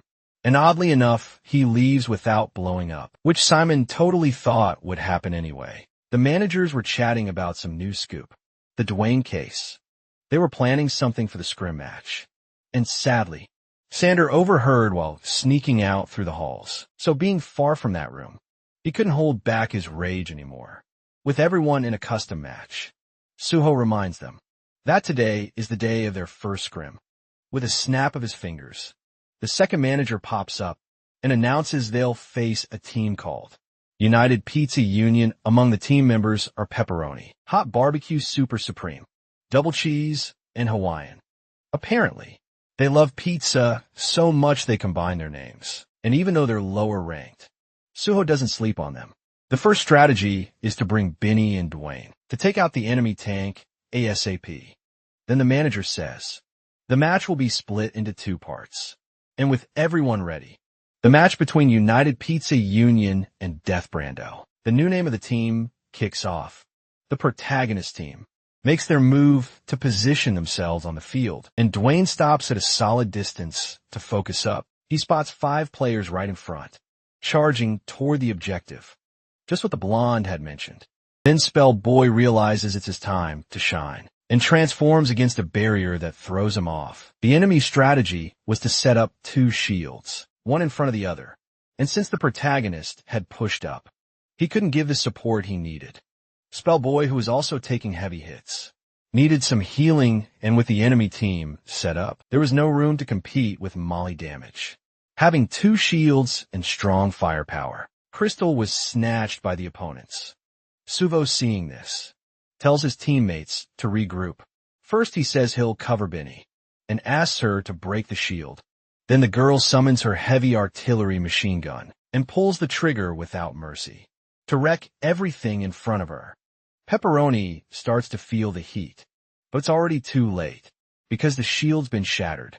In this situation, the enemy yells for the other barrier to come, but both are broken, leaving them totally exposed. With their play style, they couldn't fight without shields backing them up. And now that an opportunity opens up, Yummy activates his global pandemic ability and hits the enemy team's DPS right away. This ability, for 10 seconds, drains 5 HP points every 2 seconds, plus the affected player spreads the same effect to all allies within 3 meters naturally.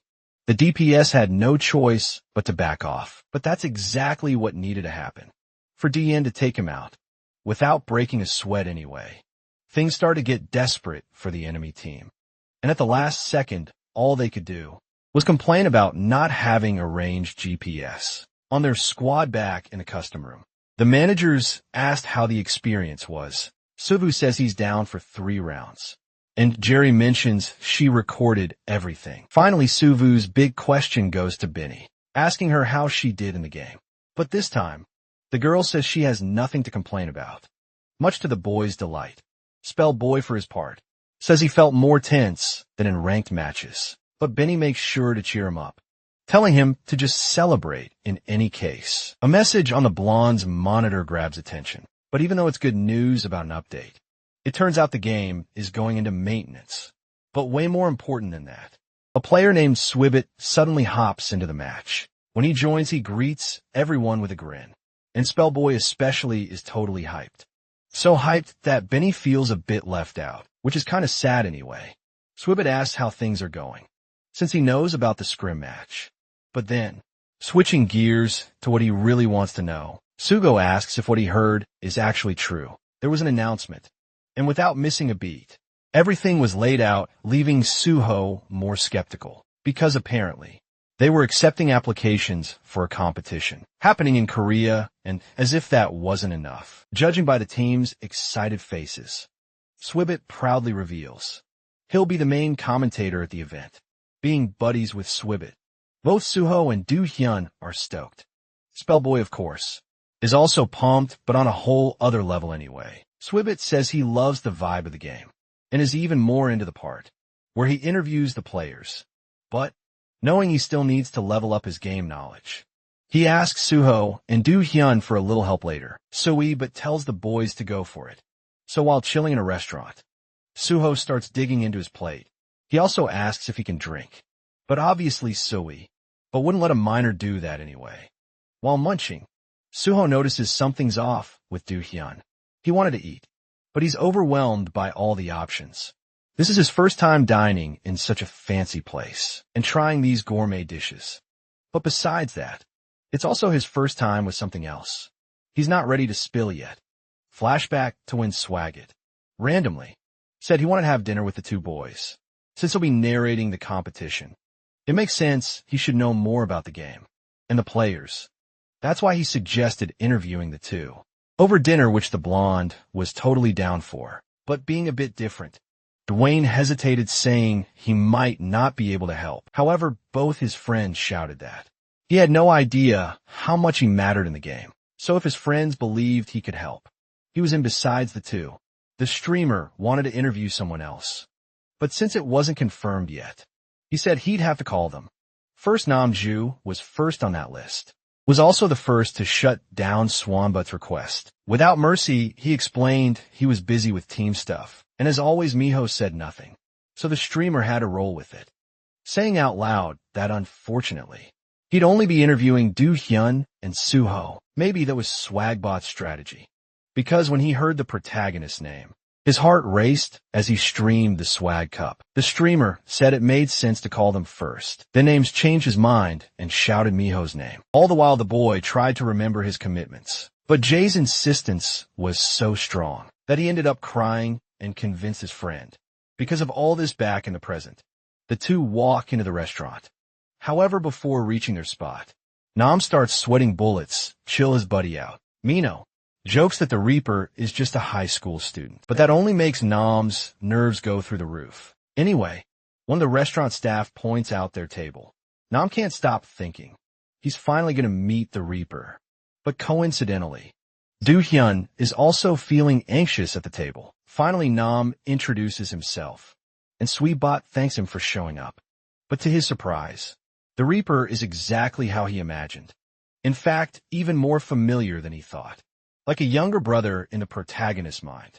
He's also a bit shy about facing the two directly. Anyway, with dinner on the table, Swinbo asked if players mess up during competitions. And they say, yes, 2 years ago in winter, in a 1-0-1 situation, NAMS was behind an enemy, ready to take him out, being the most logical move. He pressed the keys to pull out the shotgun, but accidentally hit the wrong button, and equipped a sniper instead. And since the zoom was automatically on, it was impossible to keep up so closely. Swibbit is shocked because they won the match. But the explanation is pretty simple by pure luck. At the last second, Jay dodged the attacks and finished off the enemy with a close-range knife. In this way, he managed to dodge that epic fail. From Sua's view watching from the sidelines, it all seemed planned out, and Swibbo was totally on board, since he was a big-time DPS. but still he was curious why he ended up a support. So Nam said he was all about innovation. He also tossed out the idea that it might be age, which made Swagbot feel kind of old. And that's rough anyway. They chatted about the hottest topics in Seabon until the questions ran dry. That's when he thanked everyone. And Doyen felt bad for not stepping up more. But before bouncing, Namjoon reached out to the kid, saying he already knew about his choice to join another squad. Then the main dude returned the gesture, feeling super hyped to meet Jae-nam, until he felt his hands getting crushed. Because apparently he wasn't the most hyped one there. Narrance had to admit he wanted him on the team. But Sewell reminded him that Duan was already taken. Still, Jae couldn't wrap his head around it. And he left with a heads up that they should stay sharp, because they were scouting a beast player for the tournament, but with them around. Suba shot back that it definitely wouldn't be a walk in the park. Meanwhile, in the admin building of Namjo, squad manager Sarah C. was introducing herself. She was finally welcoming the new member to the crew. On his stream, Swag would drop the news that tournament signups were closed. He asked if everyone had signed up, but apparently a lot of folks missed the boat. Still, they knew the competition wasn't putting any crazy rules in place. All amateur players are welcome, and the tournament doesn't mess with discrimination or hate whether you've got a sponsor or experience. Doesn't matter, everyone starts in the qualifiers. Sure, some might whine about this rule, but the streamer got word that the prize is way bigger than expected. The competition will go down in cyber cafes across Korea. So while gunning for the top, Suibae warned he'd be traveling all over, wishing everyone good luck. Later, Suho asked if Yumi was sure, since he'd have to travel from Busan and ditch school. But the team member assured him everything was cool, which still didn't show Suho's worries, being a straight student and all. Dummy said he wasn't joking about joining the team, and mentioned he had a cousin in Seoul. Still, Suho offered to help if needed. It'd be sweet to have a sponsor, since they were dealing with so many issues. But the blonde couldn't ask Swibbit anyway. The convo switched to Spell Boy's commitments. Then while they were chatting, the managers were whispering about some stuff in the background. In any case, Sugo was pumped about the chance to win, but wasn't slacking on school. When he said this, both his classmates and Benny, who was older, and Jury herself, got super worried, which made it clear they were totally forgetting about exam season. After a bit, Suho said goodbye to his classmates, and especially to Jury, as he said. He dove into an intense training routine in the game, but still kept up with his studies, until he nearly dozed off sitting up. Meanwhile, the managers were grinding too. Amidst some fabric, they were planning a special uniform. Do-Hyun, on his end, couldn't even catch some Z's without getting a message on his phone. And Benny was dealing with issues from skipping class. As usual in a chat with the event presenters, Yampo mentioned it's wild that over 1,000 teams are hitting the qualifiers. This time the championship is limitless, and the prize is way bigger. That's why the audience hit over 15,000 players. For the streamer, this is a double-edged sword, making it tough to figure out where all that cash is coming from. Stroybot himself has no clue where the funding is coming from. But Yumpo isn't shocked to hear about the big sponsor behind all this. After all, he said he was all in for esports in Korea. In the end, this is way bigger than he thought. But anyway, Sway but doesn't have time to waste, because he needs to kick off the event. Meanwhile, the new team of pro players is coming together. Suvo declares he'll definitely tank and provide support. Benny steps up to be the sniper. Yumi promises he'll do his best to heal his buddies. Spellboy guarantees he'll hold down the front lines with all his might, and finally, Dwayne shoves to watch their backs, because he's going to crush it with everything locked in.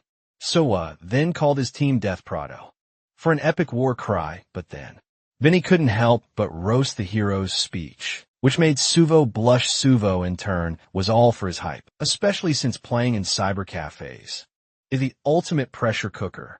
So he stoked that Doan isn't stressing over the verbal harassment. But honestly, the main dude hadn't even thought about it. And when he finally did, he had to hit the bathroom. Doyum's heart is racing faster than a TikTok trend of even in there. He can't chill, because guess who shows up? The last person he wanted to see. Santa rolls in and Dwayne's anxiety spikes. But out of nowhere, the guy just turns and bails, leaving the protagonist standing there, first shaking, then totally confused about what just went down anyway. Other peeps stroll by in the bathroom, but all Doyen can think about is Sander, possibly joining the tournament, stuck in the same spot. The protagonist wonders what he should do, but since they both look equally wiped, he hopes everything's cool. While he keeps thinking about who the boy is teaming up with. Finally, the presenters hype up the crowd for the Seaborn tournament. Twainbot introduces himself as the main commentator, and Yampa as the sidekick. They're live from Incheon to stream the qualifiers, but first they're doing interviews with the teams. So Simon gets called over, but he's all I'm ready. Let's go. The manager drops the news that there will be 2 matches today, but only if they win the first one. Nam just isn't worried at all. They're there to win, no doubt, even though Simon agrees. He tells Jay to keep it chill during the interview. But the big question is about the new recruit. Flashback time, the crew was celebrating, and Xander knew he gave it his all. So no matter what went down, Simon had to respect the kid's hustle. He heard Xander was the last candidate they could check out. Apparently, he finally caved and let him join the squad. Fast forward to now. The new member strolls over to meet the team. But from what we know about Neophilis, he's definitely not the same dude. Because surprised the player called up is Jake Young. After the pick, Sarah asked about the last candidate, thinking the manager was into him. To back it up, she remembers Simon hyping him up a bunch, but the manager brushes it off, saying it was just a few compliments. After all, there were other players who were way more talented and nicer, and Neophilis wasn't even close to the Reaper. So back to the present. Sander's fist slams against the bathroom wall, where the protagonist is, and he thinks bad time to take a leak. Sander just keeps staring, and Dion feels chills creeping up his spine, and it gets worse when Sander kicks the wall next to him. To top it off, Dion gets yanked by the shoulder and slapped right in the face. He's standing there confused, but Sander shows zero remorse. Instead, he's got this look of disdain. And the protagonist is scared of what's coming next, triggered by the moment. A memory from the past hits him hard, and it's not a good one. From when Xander was roasting him with mean jokes. Duyon had been tied up and humiliated, so he begs for mercy, not wanting to relive that nightmare. Shaking and desperate, probably exactly what Xander wanted to see. So Xander strolls off, calling him a loser and leaving him totally exposed. Later, the Desperado team gets called for their match against the 50 Cent team, since he's never heard of them. Sugo gets hyped and asks if everyone's ready. But now, the look on the protagonist's face is pure terror, and before he can even process it, the match kicks off for Suvo. It's obvious Dion's not feeling it, and from his own experience, he knows it's dangerous when his buddy's in this state. He yells to warn Benny about what's going down, but then precise shots cut through the convo. And suddenly a bunch of enemy kill messages pop up. That's not how Duon usually rolls. He's in full crisis mode, so maybe this time, the Reaper decided to channel his feelings differently. Inside the game, the enemies try to stick together. To tackle the situation, one of them hears a weird noise. And at that moment, Duon is already behind him. Then with a quick squeeze of his trigger, it's all over before Suo can even blink. Despite going off, the blonde tells his friend to regroup, but he just doesn't listen. Keeps charging and taking out enemies left and right, until one of the players shouts out, accusing the protagonist of using hacks. Sugo knows this is a classic move when facing Doyen for the first time, but this was a set match. The opponents were diamond ranked, so even though he took out a bunch, his aim was still kind of off. Honestly, he was just charging in without any cover. Totally wild, which was a major overreaction. With another shot, the protagonist takes out the enemy and slides through the base. Dion was playing without a care in the world, which was nuts cause any decent opponent would have taken him out already anyway. The third round wraps up with the death row team sniping the win. Everyone rips off their headsets, but Dion bolts up the first one on his feet. Sue puts his hands on his shoulders, trying to chat him up, but he jumps back. When he sees the hero's totally wet expression, he still doesn't get it, but an idea pops into his head, and as he scans the crowd, he spots the one who might be behind Duon's vibe. Sue feels annoyed for not catching Sanders' involvement sooner. But since they've got another match later, his priority is checking on his teammate, so he knows he has to handle Sander. But Dion thinks the opposite. In his eyes, the blonde is mad at him for messing up the game, so his response is that he can't afford to lose again. When a 1-hour break hits, for all teams to grab some food, Sander sees someone heading his way, and that someone is Suho, who greets him with a fake smile. Sander just stares blankly, so the blonde repeats his greeting, throwing in a curse, and Neophilis finally tunes in to settle the score. Anyway, Suho playfully brings up Sander's recent flops, which gets under his skin, but claim he doesn't care about Suho's life. He leaves a final warning not to mess with Dion again. Sander, on the other hand, gets hyped to settle things one-on-one, but Suho says he believes in the natural law, called karma. That's why he mentions that. He knows it might take a while, but advises him not to push it too hard. Then, with a casual slap on the blonde's hand, Sander just strolls off, and in the end, Suho is curious about which team he's up against. But coincidentally, Sander heads straight for a guy who might have the answer, and who's also total trash. Back with the team players, Spellboy suddenly gets a knee from Benny from behind, crashing to the ground like a toddler. Anyway, as he gets up, the girl offers him some snacks, because he's annoyed with her. Spellboy declines, then it's offered to Yummy, who happily accepts while they munch. The two chat about how good the snacks are, when Spellboy thinks it's weird that his buddy is acting so formal. Since they're in a competition, Nami thinks it's natural to be a bit more chill. But since they're on a break, he asks for more snacks from Benny, calling her bro anyway. Spellboy's eyes meet the girl's, and he quickly looks away. But instead of judging him, Benny actually thinks it's super cute. When the managers roll up to the cyber cafe, where the competition is happening, it's packed. There is local players ready to compete. When he spots the two, Suvo greets them, asking if they found the place okay. But instead of answering, Jerry just shows off a support poster she made for him. Spellboy, meanwhile, has never seen the girls, and they've never seen him either, so it gets a bit awkward, since Jerry and the guy are shorter in the game. Anyway, Bonnie starts giving Benny a hand massage, while asking about the earlier match. Both Juri and Suho are confident they'll win this one, too, since it's just the qualifiers. However, the girl notices someone's missing, and when she sees how Do-Hyun is looking, she's shocked at how rough he seems. Jerry quickly asks if Dwayne is okay.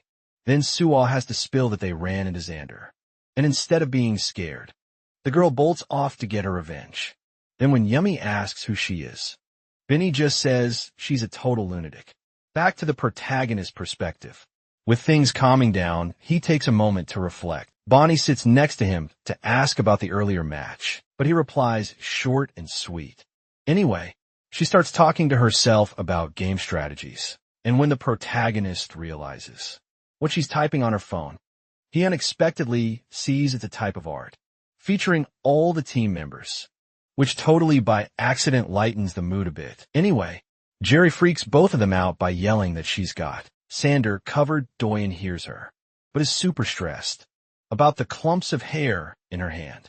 Just as he promised, Sander got ambushed in the bathroom and ended up bald. So even though she scared the main character, she tells him to celebrate and offers him the hair. But Doyen's not having it anyway.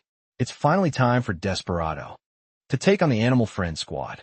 So with everyone in their gear, Suva leaves the crew to their seats.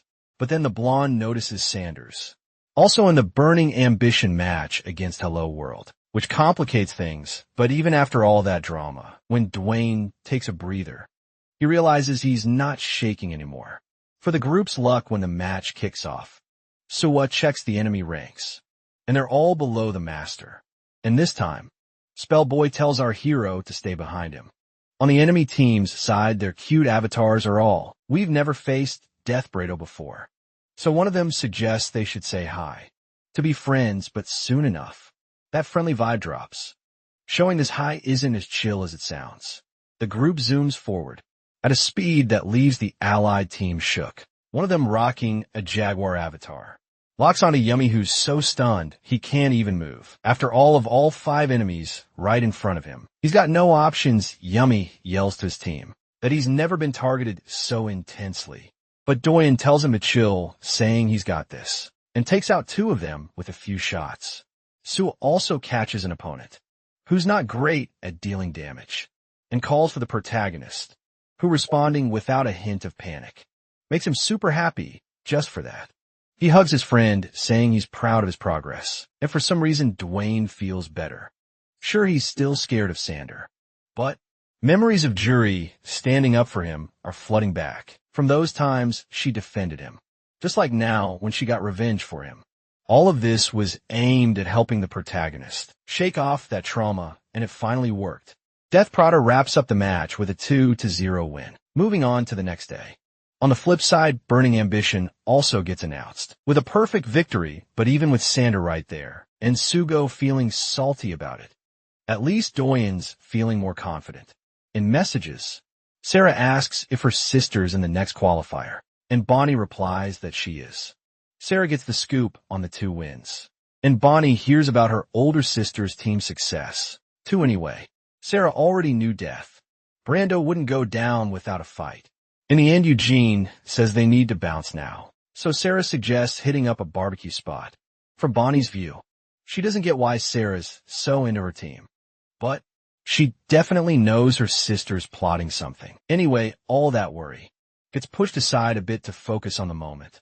Jerry gives props to Suho, but also to Spell Boy, which makes his ego skyrocket. Benny and Yummy trade compliments, and the same friendly banter happens with Dumyeon and Suho. So watching all that makes the girl's heart race. Through that, everything's going smoothly. Finally, Sue goes to thank the managers for the uniforms, but since no one else did, Bonnie thinks he crossed the line. The blonde, though, insists that the gear is boosting the team's confidence, because it looks like they've already secured a spot in the quarterfinals, and for that he's grateful. Then, happier than ever, the managers announce they'll also create a logo and a slogan. Bonnie's feeling more and more like celebrating with them. And while everyone's grinding hard, she thinks they should really pitch in with all the support to help them win. That night, banging on the door, Sarah storms in asking for drinks for everyone. Then Bonnie tells her to chill and complains about how her sister always pulls this kind of stunt. Sarah's dead tired, and she envies Bonnie because she's out having fun with friends while she's swamped with work. So feeling a bit bad, the girl fills just 1 cup for her older sister, who chugs it right away, feeling way more refreshed when she's done. Sarah hugs her sister, crying over all the work she had to do to bring the players together and handle the commitments. But she's also curious about where her sister's team will play next. However, the message for both was the same: return to the arena the next day. And to make things even crazier, Sivan called, and the girl totally freaked out. Sarah picked up staying chill, but made it clear she couldn't stand him anyway. About the game, she said Eugene and Yuji were crushing it. They practiced all sorts of scenarios with Miho and Namjoon, so they were totally ready. Jake was also holding his own, even with the pressure of being the new guy. In Sarah's eyes, the dude loves the spotlight, and Yuji being all passive is kind of sketchy. You wish the girl would step it up and push harder. Among other things Bonnie was curious about.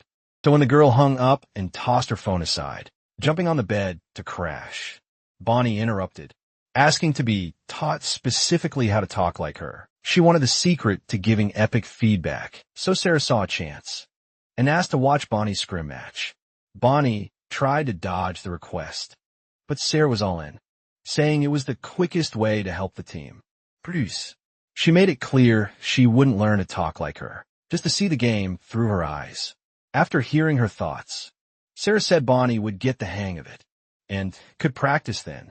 As Bonnie hesitated, Sarah reminded her she was kind of famous, putting her sister in a tough spot.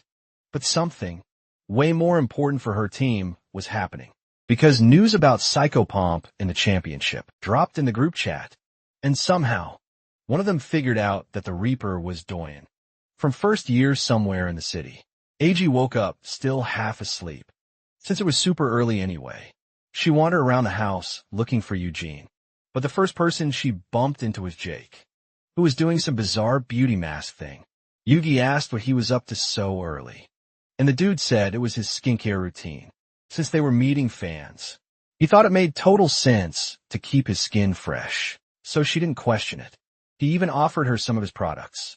But Yugi figured it was better to practice instead, still before anything else. Jake asked her to pose, and snapped a pic for social media.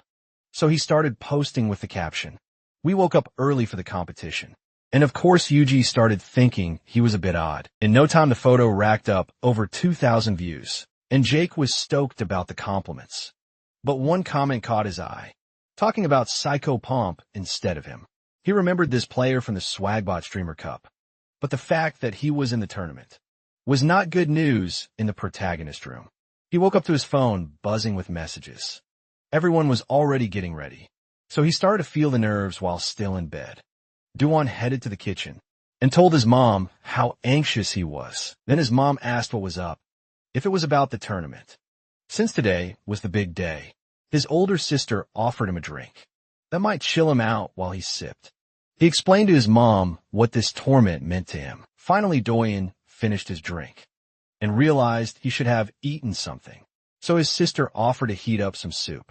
While he showered at the event center, people were buzzing about the game and the Swag Cup players showing up.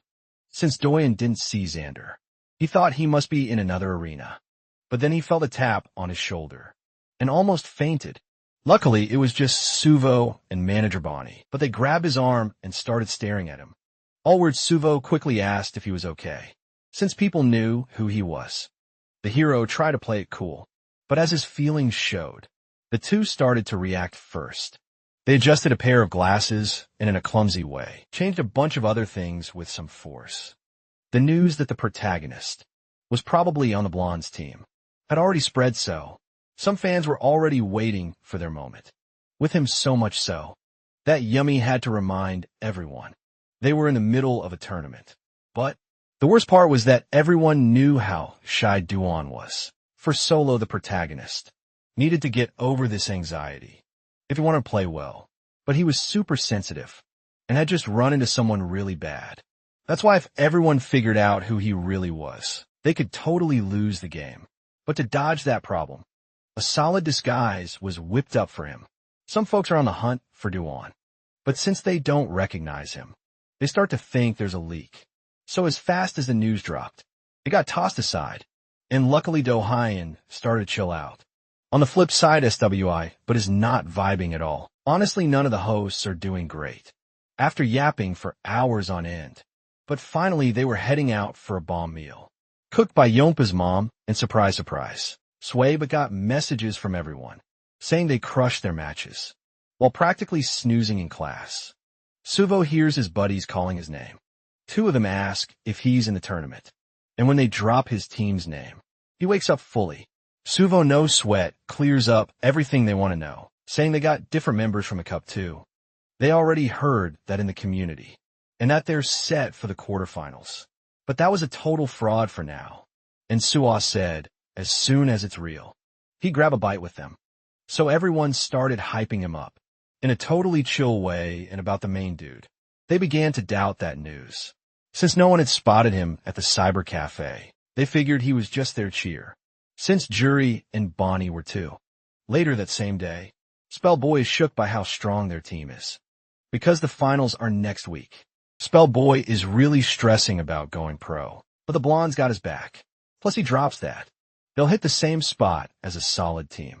The next day, and since it's something big for the main dude, he says it probably won't be Burning Ambition. The team where Xander is playing for now should go somewhere else. Spellboy, on his end, warns that someone's blowing up his phone with messages. But Suo says it's not about his looks. It's because of the Swag Cup they joined. What Spellboy doesn't catch, since he wants to keep believing he's a heartthrob. So Suo does interrupt him, since keeping the group's vibe high is key. After all this is their big shot to become pro players. The rest of the team lets out a war cry and do it. On locks eyes with Jury, he notices she seems as friendly as ever, and knowing everything he did, focuses on the now and the game of the team's next match. The main dude aims with his sniper, and an enemy who's totally zoned out. And because of that, he gets a clean shot that takes him out completely. making Deathbrone rack up another win.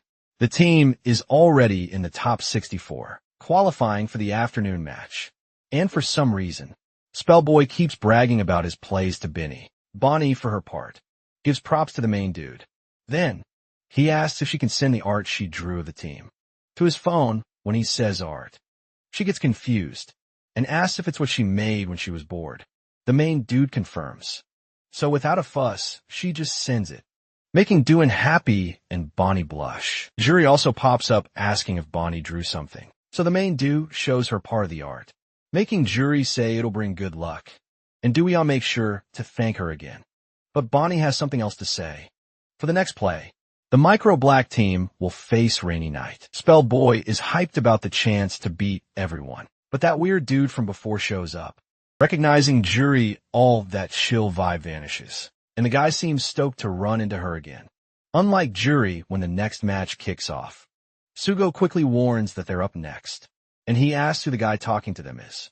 But he hears no response, other than the pale look on his friend's face. And the guy introduces himself as someone who played a few matches with her.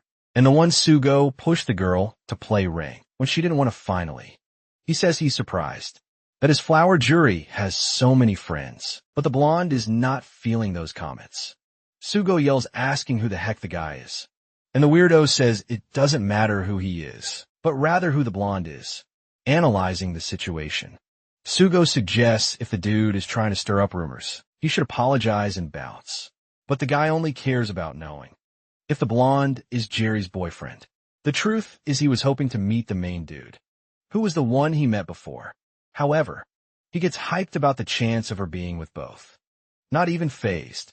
The boy acts all victim-like about this rumor, leaving the blonde totally confused. He asks if he's standing in front of the one who spilled that tea on the blog. If it's him, the weirdo wants to know what the blonde plans to do about it. But Suho's face doesn't budge, and somehow the boy feels a bit shook. He's not alone, though, because Benny from the other two team members jumps in, asking what's going on, and Spellboy is giving the boy a serious stare down. Benny's getting super annoyed, but the stalker is even more heated. Since Jerry has so many flashy friends anyway, trying to keep his cool, he asks if this is the squad the girl is rolling with now, but Benny steps in front of her, saying to hold up a sec, and when a flash goes off, she gets even more ticked. For some reason, a random girl thought it was a good idea to snap a pic, so Vinny just snatched the phone from her hand. And while the girl's trying to apologize, she deletes the photo and hands it back, still not accepting the sorry anyway. Someone calls the stalker, because their match is about to kick off, so he has to bounce when he leaves. The team's buzzing about who this weird dude is, but at least Sue is keeping quiet, which makes Juri a bit uneasy. Doyen, on the other hand, is curious about what he wants with him again. But you sure Juri is good, since she didn't do anything wrong. Still, the protagonist knows it's got to be tough for her, but they got her back. One of the crew thinks the commotion is because of a fight, even if nothing went down. If they found out, it could mess up the team. And knowing this, Juri just decides to dip, leaving Duion all confused. After a bit, the team can't find her, so they think she's gone home. Benny didn't know the girl well enough to say much, but she knew Juri wouldn't bail without a reason. Everyone at school already knew about the drama, but now they had to stress about the team they were about to face, because guess what? It was the team that the stalker was part of. Micro Black for the next match. The two teams clash, and one of the enemies is already sweating bullets. After all, Juri Squad had players with legendary and grandmaster skills. One of them was support, but the damage dealer was legendary level, which is a major red flag. Still, the stalker isn't backing down, and neither are his buddies, especially since if he can't win with pure skill, he's got some dirty tricks up his sleeve. At least that's what he thought, until 3 of his teammates got taken out. He was ready to execute his plan in the center, but before he knew it, Spellboy hit him with a massive blow. His HP dropped by half but midair. Suko hit him again with even less health. He was in rough shape, but he wasn't throwing in the towel. Then his last nightmare showed up. It was Benny, who was there just to have a little chat. With all his might, the boy tries to run, and a shot lands super close to his foot. He realizes they're messing with him, and gets super mad about it. Totally trapped. The boy yells for his team to back him up, but they say they can't do anything. Inevitably, a moment of silence hits, making the stalker think he's in the clear. But that was only until he poked his head out and got blasted by Vinny, who made sure to mock him while doing it.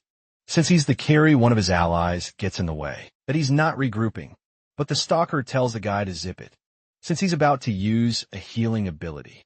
He doesn't care if Benny's a legendary DPS, because he's not doing too shabby. With his current rank he shouts at the girl, probably ranked up, with a loadout just like his friend Psychic. And this time he actually gets under Benny's skin. On the other side of the screen, the girl asks how good Dwayne's aim is now, and the protagonist says he's got about 92% accuracy. Then she asks, and he immediately agrees, to handle 4 remaining enemies. Finally, when he responds, the stalker runs to regroup with the team. But right at his base, and he's already waiting for him. And when he turns around, the girl jumps on him wildly, grabbing him by the neck and slamming his Avonner against the wall, getting a crack. The stalker gets annoyed that Benny is unarmed, but accepts the challenge to throw down anyway. In her first move, she dodges, and he tightens his fist even more. But for some reason, he just can't land a hit. The girl, on the other hand, claims it's all about the skill gap, and decides to show him how a real punch goes down. After getting hit again, the boy runs off to heal and regroup, sticking to his game plan. But then, a giant rock crashes down right in front of him. This was Sulo's ultimate, which in a normal game shouldn't even be used here. But for him, all that mattered was the chance to wipe that worm off the map. The stalker gets hit with a paralysis effect. For 2.5 seconds, totally frozen. But when he can move again, he has to jump to defend himself. Still, he notices Sugo right above him, using the airborne skill, locking him down for 2 seconds. And with pinned down, he's stuck for another 3. The crowd control is so intense, but he can't do anything. So he starts smashing the keyboard and yelling for his team to step up. But honestly, for his teammates, he's actually being more useful this way, letting him sneak up on the healer at the crystal. But the fact that a support character was swinging a weapon totally wrecked the whole plan. After that match against the Animal Friends, Yumi felt totally scarred about playing as a healer. Most players ignored him for being support, but he realized he needed some backup. The enemy leader says if the team bands together, they can totally win, but Yumi wasn't alone, because from a safe spot, Dwayne had his eyes locked on everyone, and with a simple pull of the trigger, the sound of the shot kicked off the extermination. Weon would never forget the value of his sniper. After all, Juri worked hard for that at the girl's house. Her mom asked why she's home, especially since she was so hyped for the tournament. Then Juri spills that a guy came over. She said she was just called by her nickname. But since it was in front of everyone, she was worried about getting in trouble, and she wanted to know what to do, because she was sure Suho would totally hate her. Flashing back a bit to when Jerry met Suvo on the first day of high school, while the boy was chatting with his friends. She already thought he was super cute. Besides being tall and handsome, he seemed really chill with everyone. That name Suvo was also something that made her heart do a little dance, so being the determined girl she is, she didn't waste time poking the blonde and introducing herself, asking to be friends. Of course, Suho didn't say no and shot her a smile. That day, Suho was especially attractive to her. That's how Jerry fell for him without even realizing it. Not long after she called the boy, but he said he was busy, which wasn't a big deal, knowing he was studious, until she found out it wasn't homework. While reading his notebook, a friend asked if he was playing C-Bond, and he said the server was already open. So the blonde said he'd play when he got home. His friend, though, suggested they hit up a cyber cafe together. And even though he preferred gaming at home, Suho agreed since it was the first day of school. This made Jerry realize they were both really diving into this. By late afternoon, Jerry went to ask if Sugo wanted to hang out, but he told her about the cyber cafe. The weird thing is it wasn't the first time, but he kept making excuses and leaving Jerry hanging. The next day, the excuse was the same, so she couldn't get too mad. On the following day, he was the one calling friends to go play. So the girl started to get annoyed. Finally, another day later, She asked if Suho would hit up the cyber cafe again. Then he said no, and Jerry screamed with happiness. But she heard it was only because he bought a PC to game at home from that day on. The name his Sabin stuck in her head. And with all her classmates buzzing about it, she started to get furious with that dumb game. Anyway, she was in front of the cyber cafe, and with plenty of time before her tutoring, decided to peek inside that place. It was wild that everyone was playing the same game. It was TC Bond and Sugo was in there gaming. Jerry and only played life simulators and some quizzes, so she didn't know FPS well. But hey, at least picking her avatar was easy to figure out, and not really vibing with weapons. She picked the superhuman class. When the girl jumped into the game, her first challenge was moving with WASD. She was in the tutorial, so she hit the Q key like the game told her to. And boom, she had unlocked the ultimate ability, called reincarnation, even though those were just NPCs, getting saved by her magic. Their thank you messages made her eyes sparkle. That's when she figured out that Hizabin could actually be a blast. The next day, she sprinted over to Suho, who totally ignored her as usual. But this time, he caught wind that she had played the game. Suddenly the blonde was all ears. And Jerry said she finally got why he was so into it. Suho, acting like a total fanboy, asked what she played and if she was down to play again. When she answered, the blonde hyped up her setup, saying it was on point. Jerry was stoked because she picked randomly, but still got lucky with the meta. So I was hyped to explain how OP the healing was, with the CDR of the superhuman healers. And Jerry was shook, but the best part, he asked for her ID so they could squad up. So they had that gaming session together. But Sugo was way better than she expected.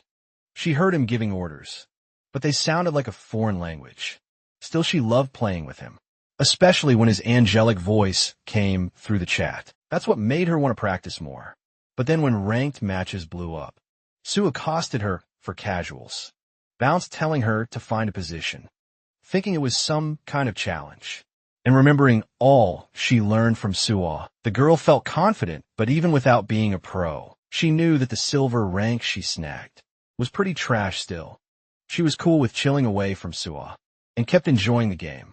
But in her matches, Jury kept getting stuck with super impatient teams. She didn't want to chat on voice, but it felt weird to play without a mic. So she yelled that she couldn't heal if they were too far. And at that moment, the stalker heard her, realizing right away that it was a girl's voice. At the end of the game, the guy flattered her, saying her healing was pro level. So Jury tried to keep it humble. Anyway, he invited her for a duo.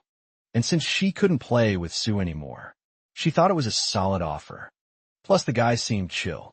Of all the compliments he was throwing her way, when he found out she was in high school, he asked when she'd log in the next day. But since she wasn't sure, the girl dropped her number for the stalker to hit her up. And that's how Julie started getting tangled in the web of a not-so-cool spider.